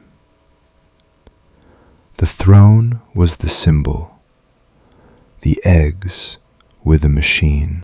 Aegon understood, as his ancestors had understood on Dragonstone, that a conquest held by fear alone lasts exactly as long as the fear stays fresh, and fear goes stale faster than men expect.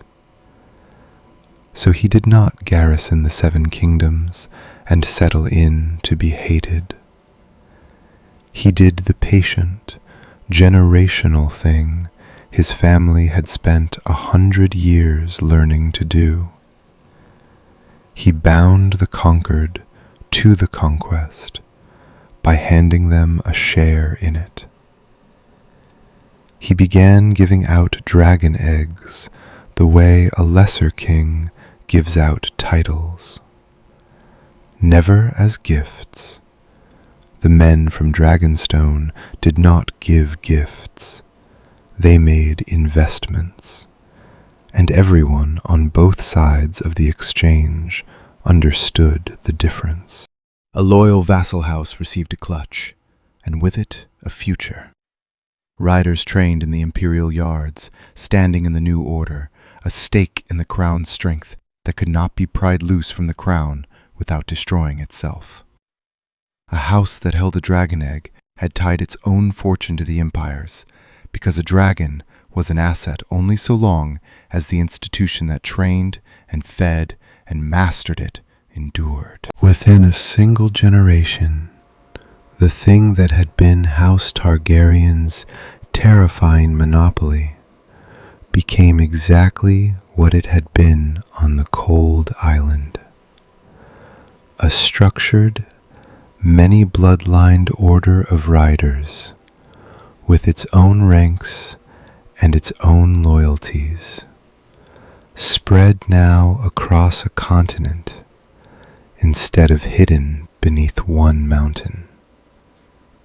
The first houses to receive clutches understood the honor and the chain of it in equal measure. A rider bound to the crown could not easily raise a hand against it. a dragon fed and stabled and mastered through imperial channels, was, in the hard accounting, a hostage with wings. The vassals took the eggs regardless, because the only alternative to holding a stake in the empire was holding nothing at all. And every lord in the realm had seen, at Harrenhal, precisely what nothing was worth. The old currency of Westeros stopped spending, and the great houses had to learn a new one quickly. For 1,000 years, a lord's worth had been reckoned in the plainest things: how much land he held, how old his name, how many swords answered his horn. That arithmetic still existed, but it no longer decided anything that mattered, and the houses that grasped this earliest climbed the fastest. What the empire valued now was utility: a son with the aptitude to master a dragon, a daughter worth binding into the rider's core, a willingness to take up the new sorcerous trades and feed one's blood into the institutions that ran them. Houses that bent to it prospered. Houses that clung to the old measures of dignity, that sniffed at putting a daughter in a saddle or a second son in a sorcerer's tower, found themselves growing quietly poorer in the only wealth that counted now, eclipsed by neighbors they had looked down on for centuries.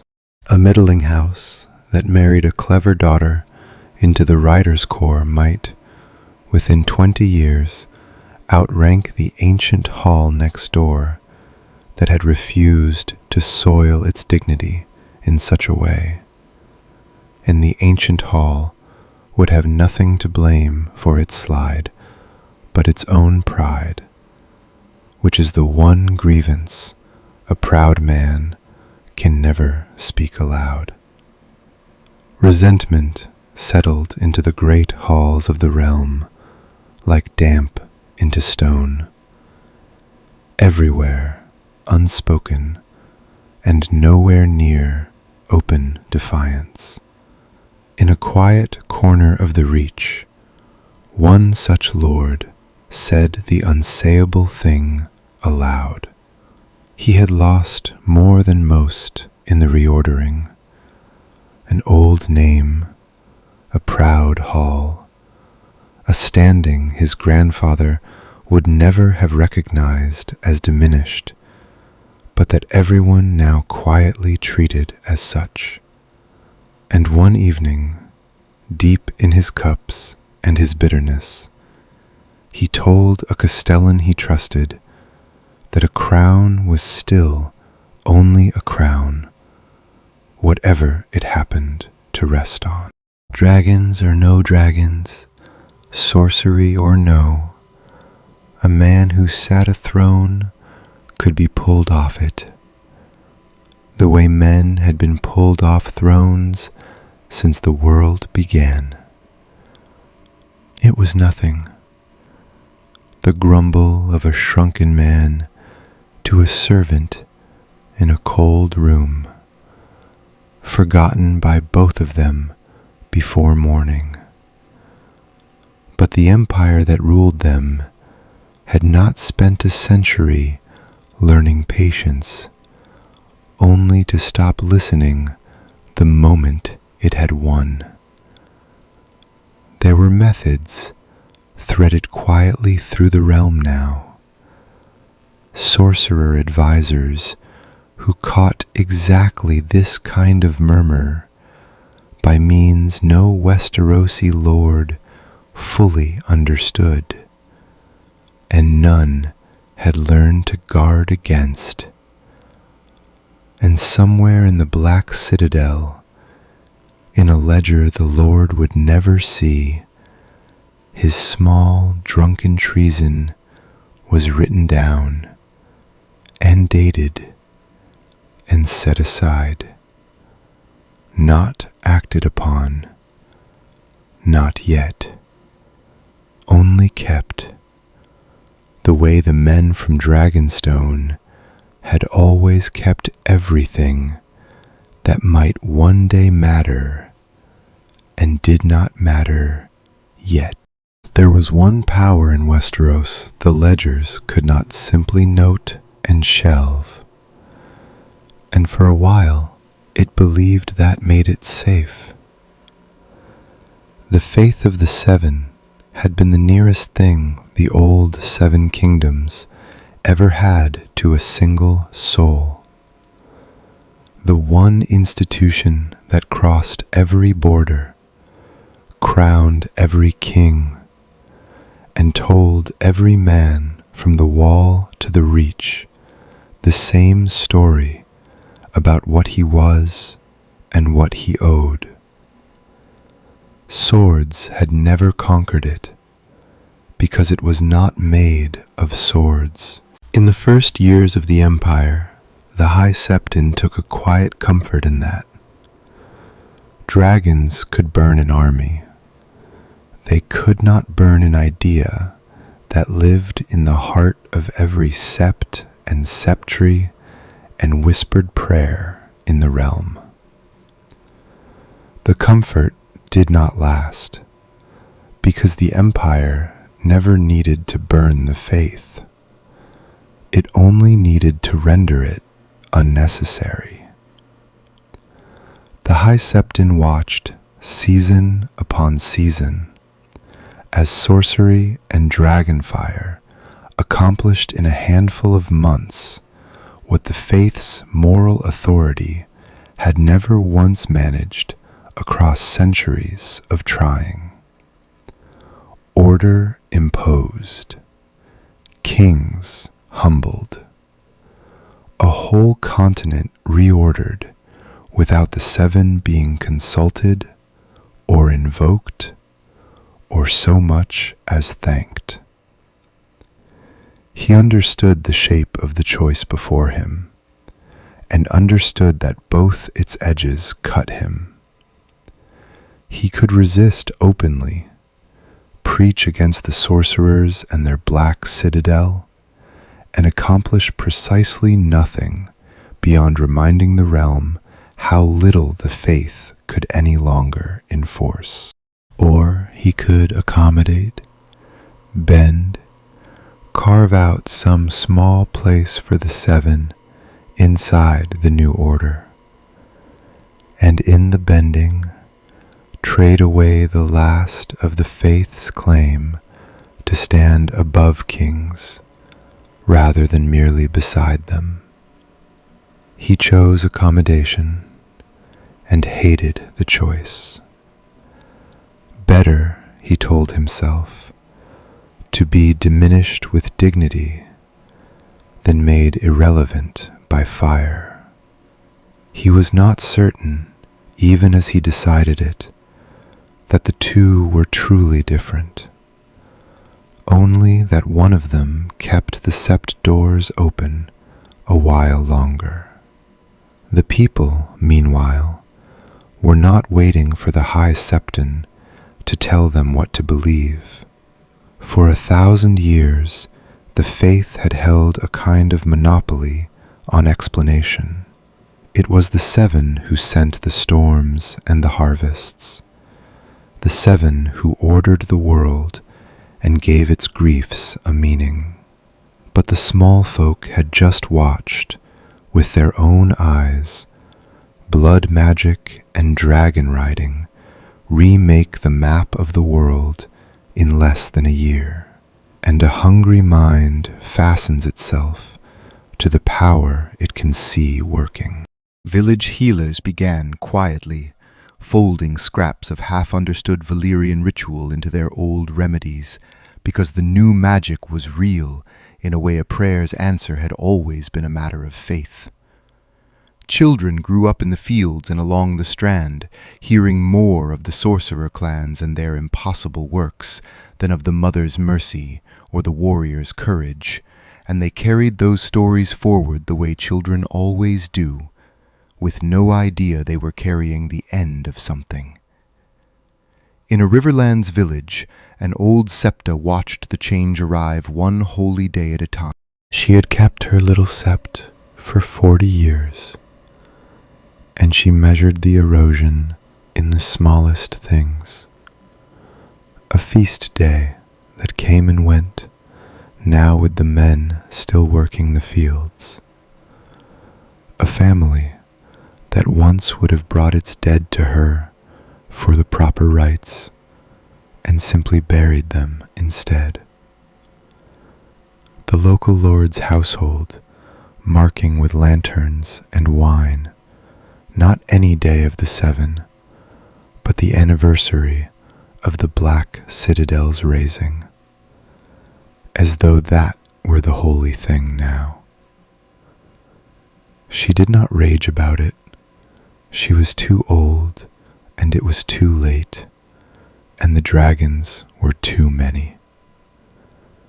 She only stood in her emptying sept one evening and wondered aloud, to no one, to the 7 who did not answer, what a 7 kingdoms raised without any of this would come to believe in. What a people would have left to steady them generations from now, when something finally arrived that could not be knelt to, or bought off, or burned, and there was no old vocabulary of the sacred left with which to name it or endure it. It was a question about a day that had not come and showed no sign of coming. The Empire, 5 generations deep in a peace it had engineered and never once had to defend, had no intention of asking it. Far to the north, past the reordered realm and the forgotten distances, the answer was already moving south, and it did not do arithmetic.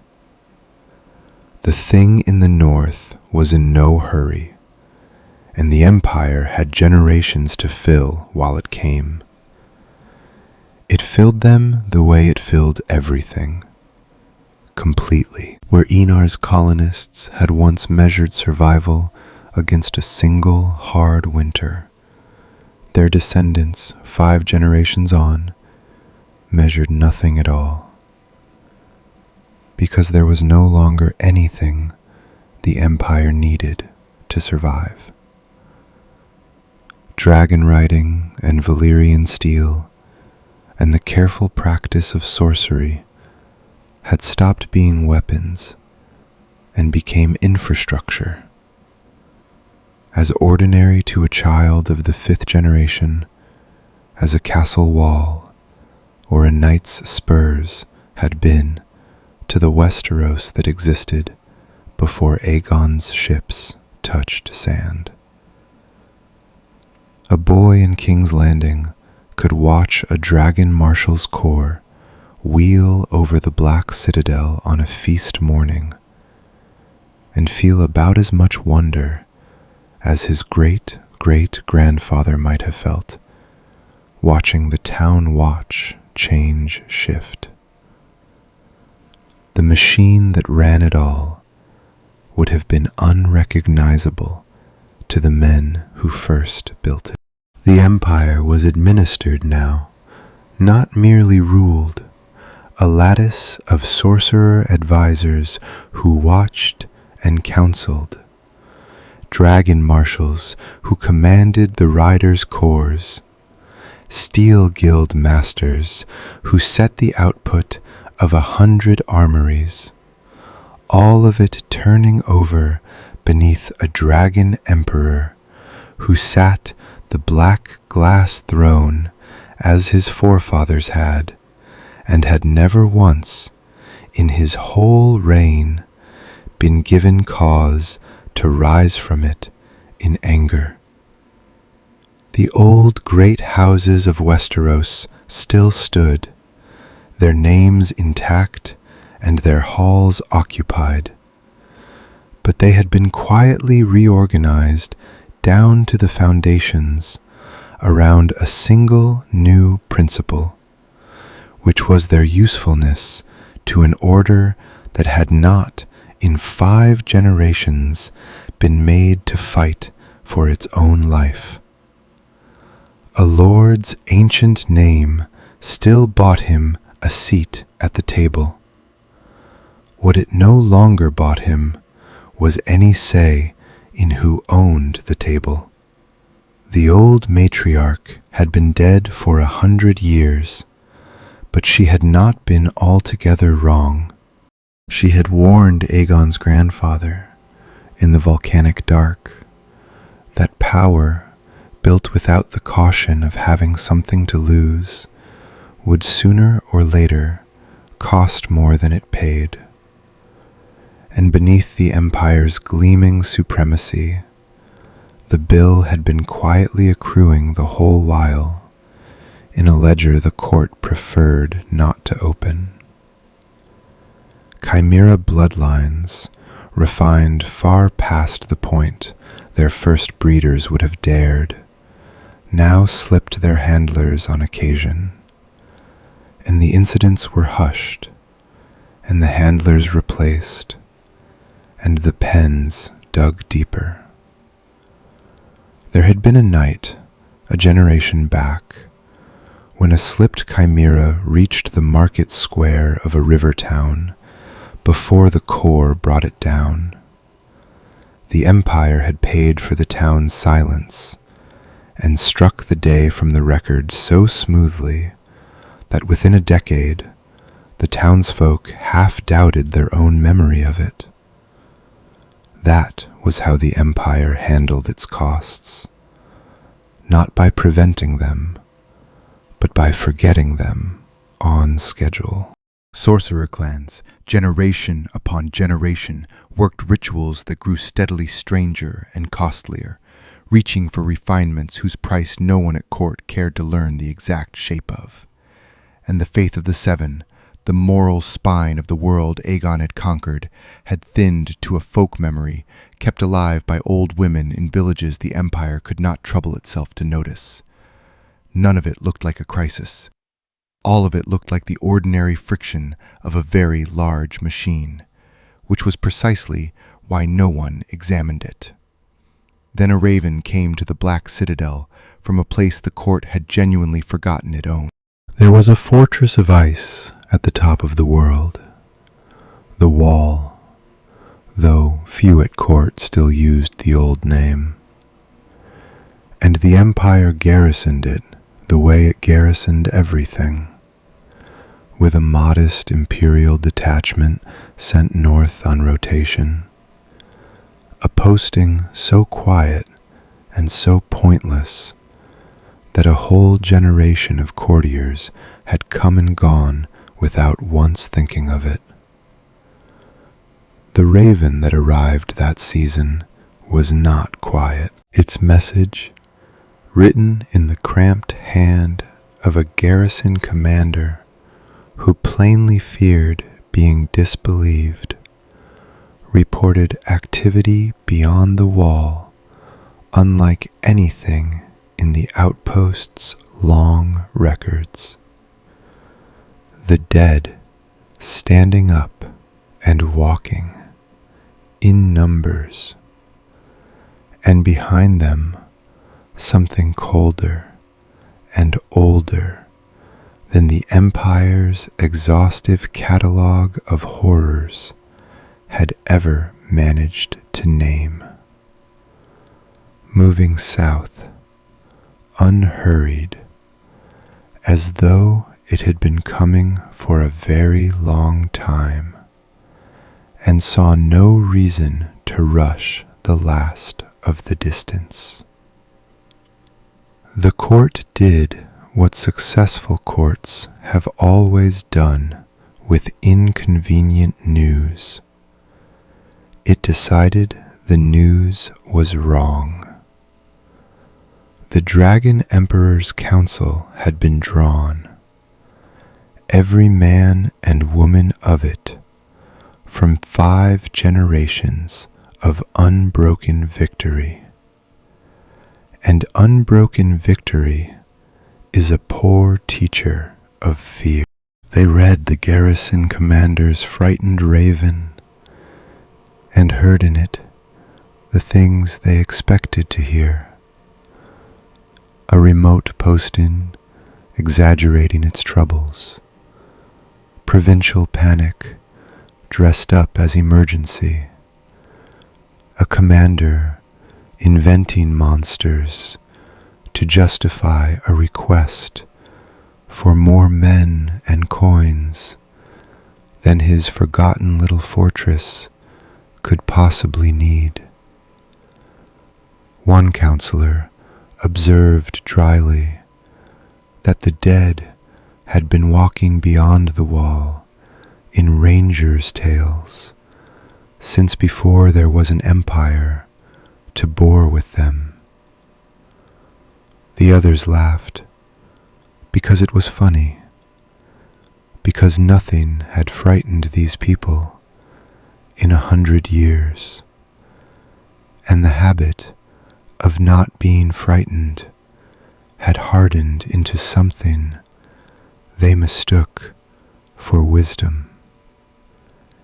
It took a second raven, longer and worse than the first, and then the corroboration of the Empire's own sorcerer scouts, sent north half as a formality to lay the provincial panic to rest, to break the habit. The scouts did not come back with reassurance. 2 of them did not come back at all. The ones who returned reported in the flat voices of people who have stopped being certain of what they saw, that whatever was gathering beyond the ice did not behave like anything in the Empire's magical catalogue, and that the catalogue, 5 generations deep and famously complete, simply had no page for it. The Empire's most senior blood sorcerers were given what little the wall's garrison had managed to recover, and they did not like it. They were the inheritors of the deepest craft the old freehold ever knew. Men and women who could grow a monster from a drop of blood, and had spent their whole lives certain there was nothing living or dead their art could not eventually understand. What they told the Dragon Emperor when they had examined the evidence, they told him plainly because the thing frightened them, and they were too old and too skilled to trouble hiding it. This enemy shared nothing with the chimeras their own magic had perfected. It did not hunger. Hunger could be predicted, and starved, and used. It did not fear fire the way every living thing feared fire, and it did not breed. It multiplied through slaughter, turning the Empire's own dead into its next wave the instant they fell, so that every subject the Empire lost became a soldier fighting for the other side by morning. One of the eldest of them said aloud the quiet thing, while the rest were circling. In 5 generations, he told the emperor, the empire had answered every enemy it ever met with fire, and every enemy had eventually burned. This might be the first that would not. Dragonfire, he said, might simply not be enough. And he watched the words land in a room full of people who had never in their lives been asked to consider that particular sentence as anything but a joke. The Dragon Emperor sat with it a while, on the black glass throne that had never yet made him rise. He was not a fool, whatever the softness of 5 easy generations had done to his counsel. And he could hold 2 facts in his mind at once: that his sorcerers were genuinely afraid, and that his empire was the single most powerful thing the world had ever assembled. 20 times over the force that had unmade Westeros in a season, refined and multiplied across a century of peace into an instrument built from its very first day on a cold island for exactly one purpose it had never yet been asked to serve. He weighed the fear against the instrument.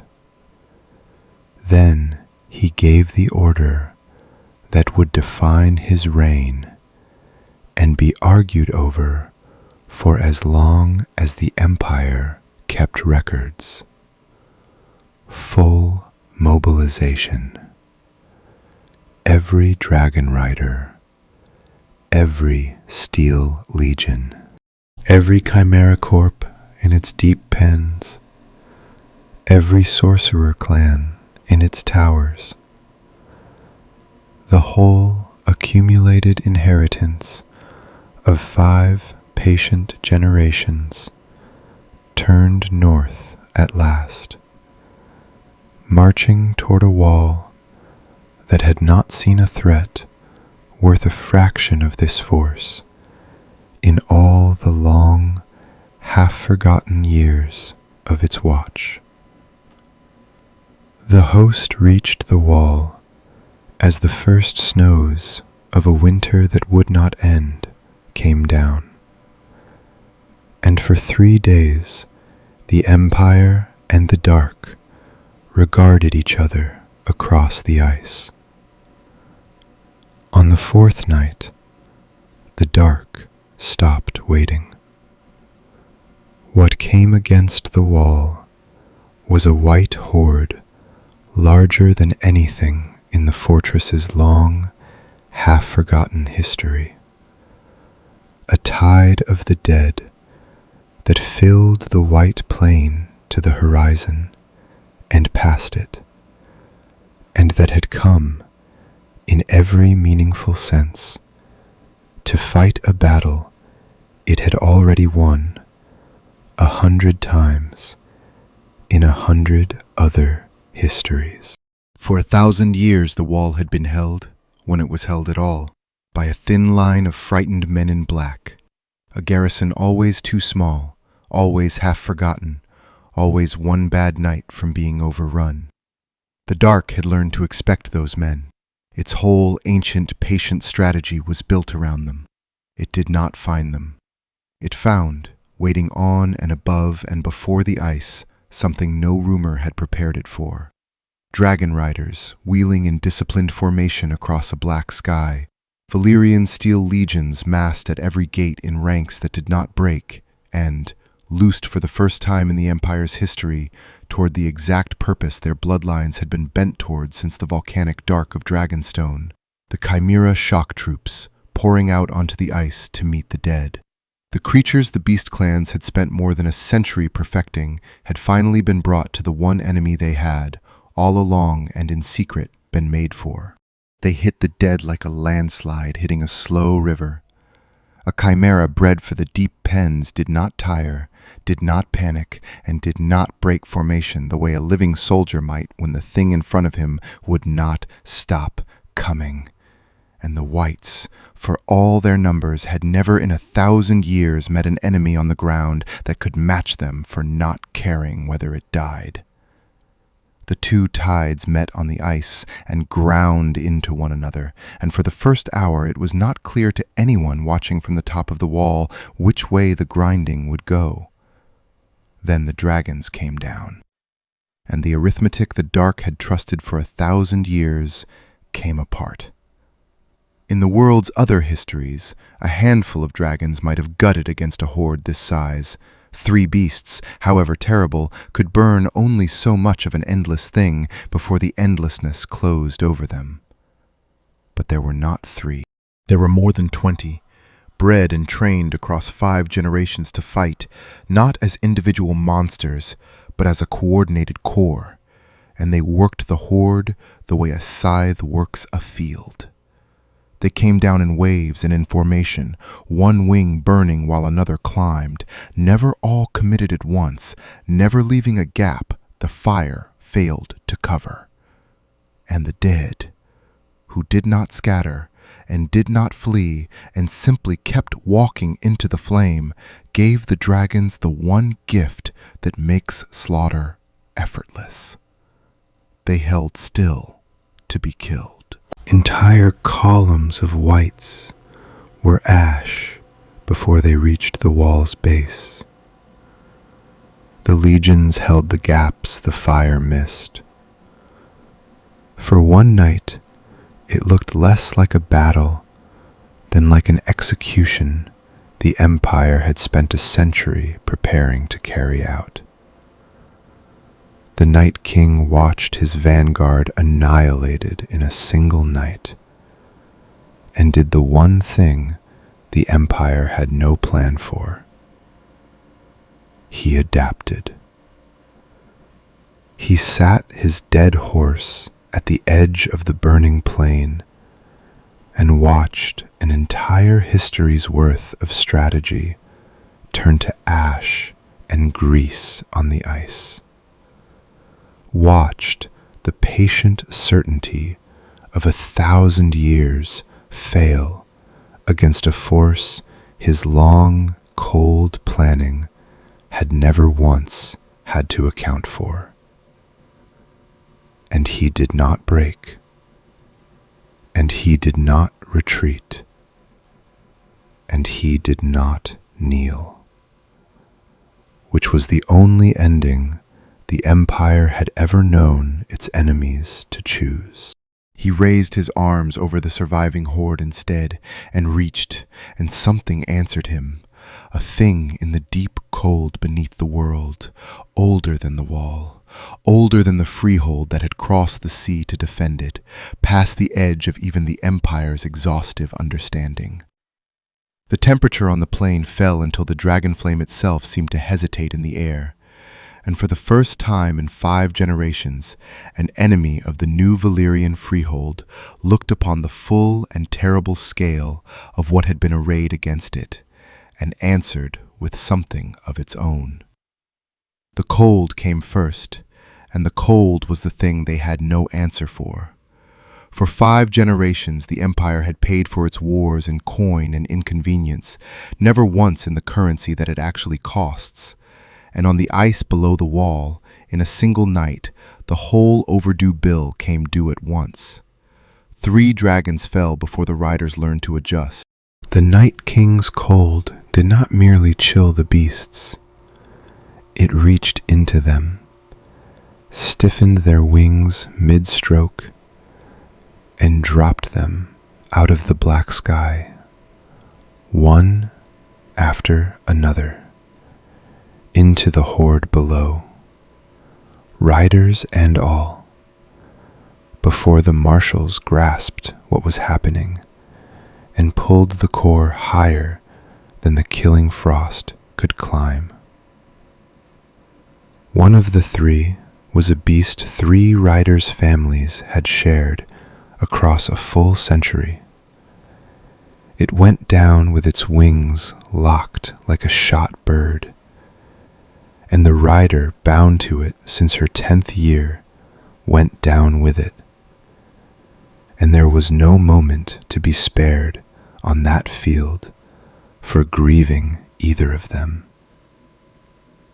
And the chimeras, the pride of 100 years in the deep pens, bred to be unstoppable against anything Westeros could put in a field, proved something worse than mortal against this enemy.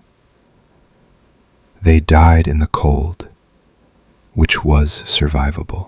Then, in a handful of cases, the survivors would refuse to speak of for the rest of their lives. They stood back up in the pale light, with frost in their dead eyes, and turned on the handlers who had raised them from the egg. The Empire's engineered inevitability had a cost at last, and it was paid that night, in riders and beasts and men who would not be going home, and in the far worse knowledge that some of them were still on the field, fighting now for the other side. In the hour it might have broken, the Empire was saved by the one thing it had made too much of to run out of. Not dragonfire. The dragons had been driven high, and in any case, the eldest sorcerer's warning had proven exactly true.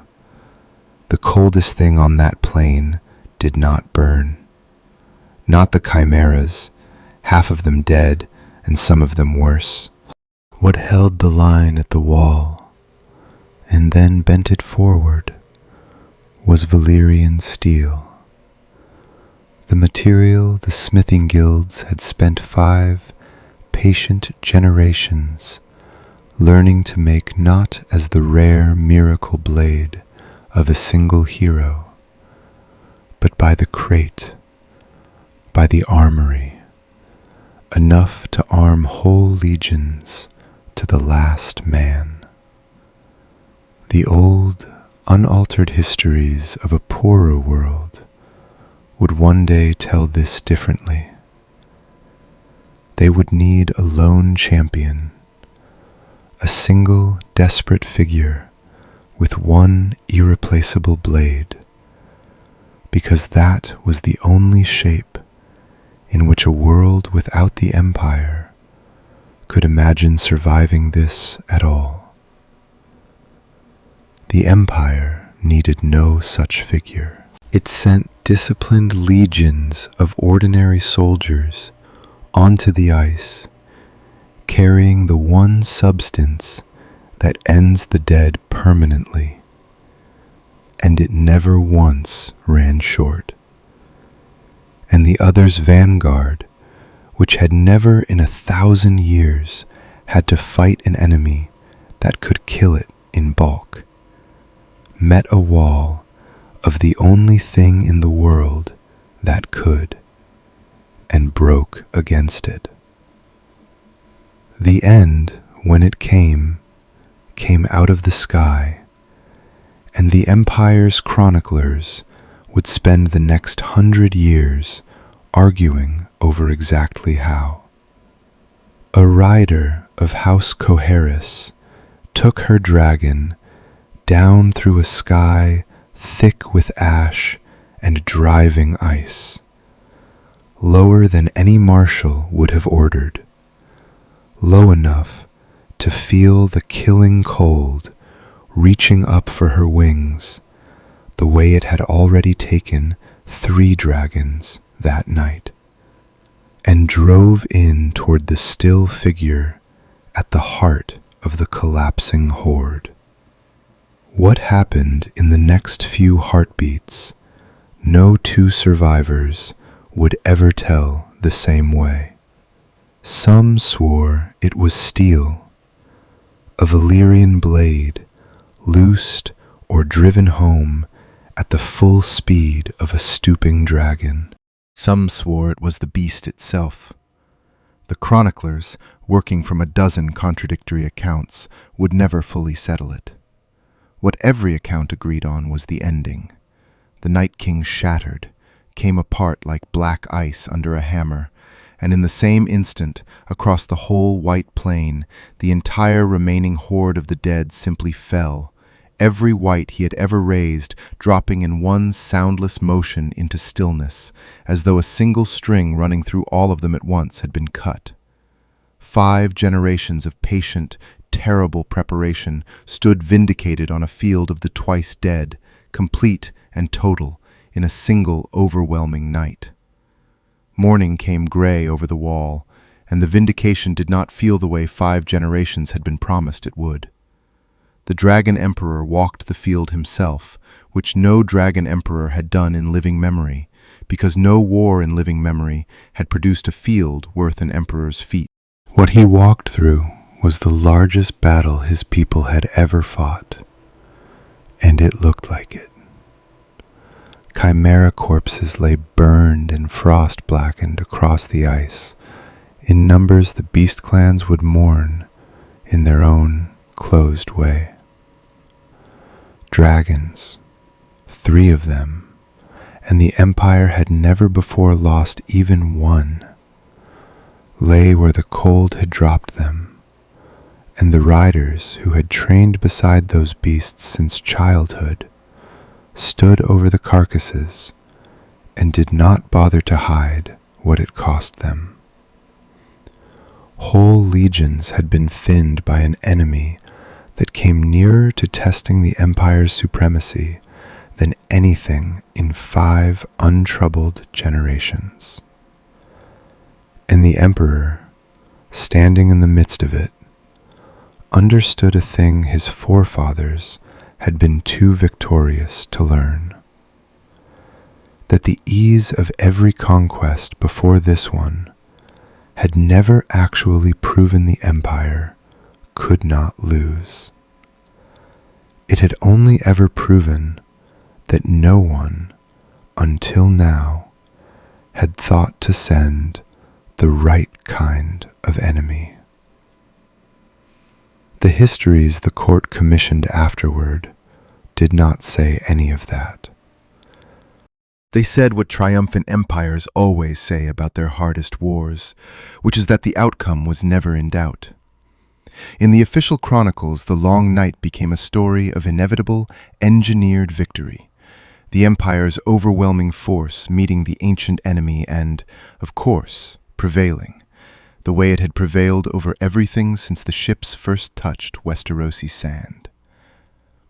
The 3 fallen dragons were noted and made noble. The chimeras that had risen against their own handlers were not mentioned at all. The night the cold drove the core from the sky and the line very nearly broke was smoothed, in the retelling, into a night of glory without a tremor in it. The same gentle machinery of memory that had already turned Harren the Black's cold, correct arithmetic into cowardice, and would in time recall a field of fire that was never actually fought, as though its flames had truly burned. Only 2 groups kept the truer version, and kept it privately.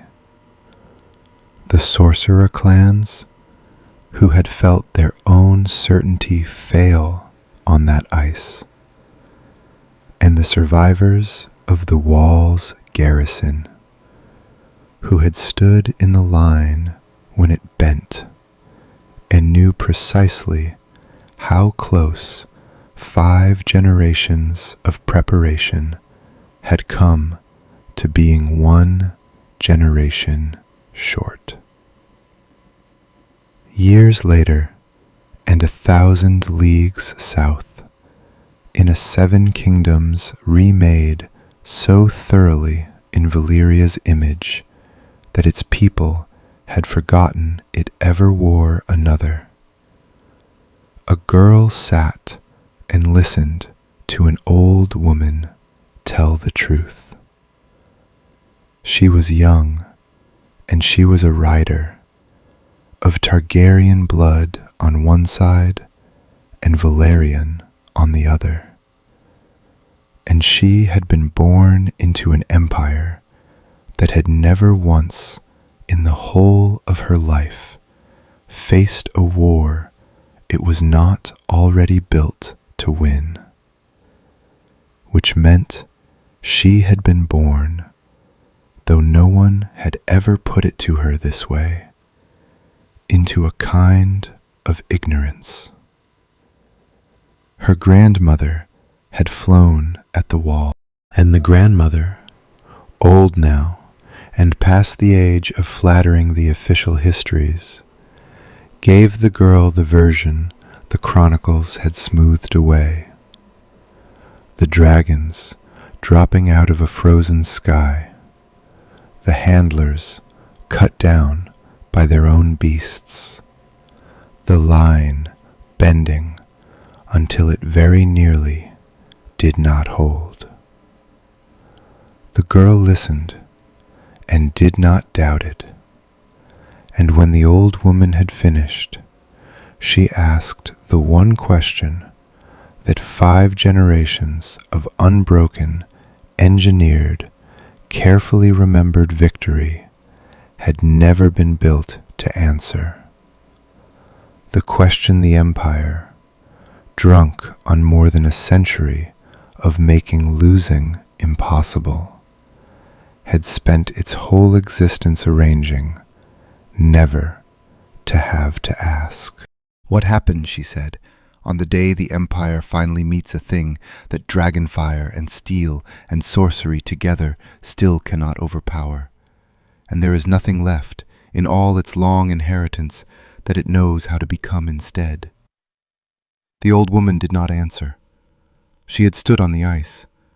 She knew that the Empire had no answer and had never needed one, and that the not needing was the most dangerous thing it had ever built, cannot overpower. And there is nothing left in all its long inheritance that it knows how to become instead. The old woman did not answer. She had stood on the ice. She knew that the Empire had no answer and had never needed one, and that the not needing was the most dangerous thing it had ever built.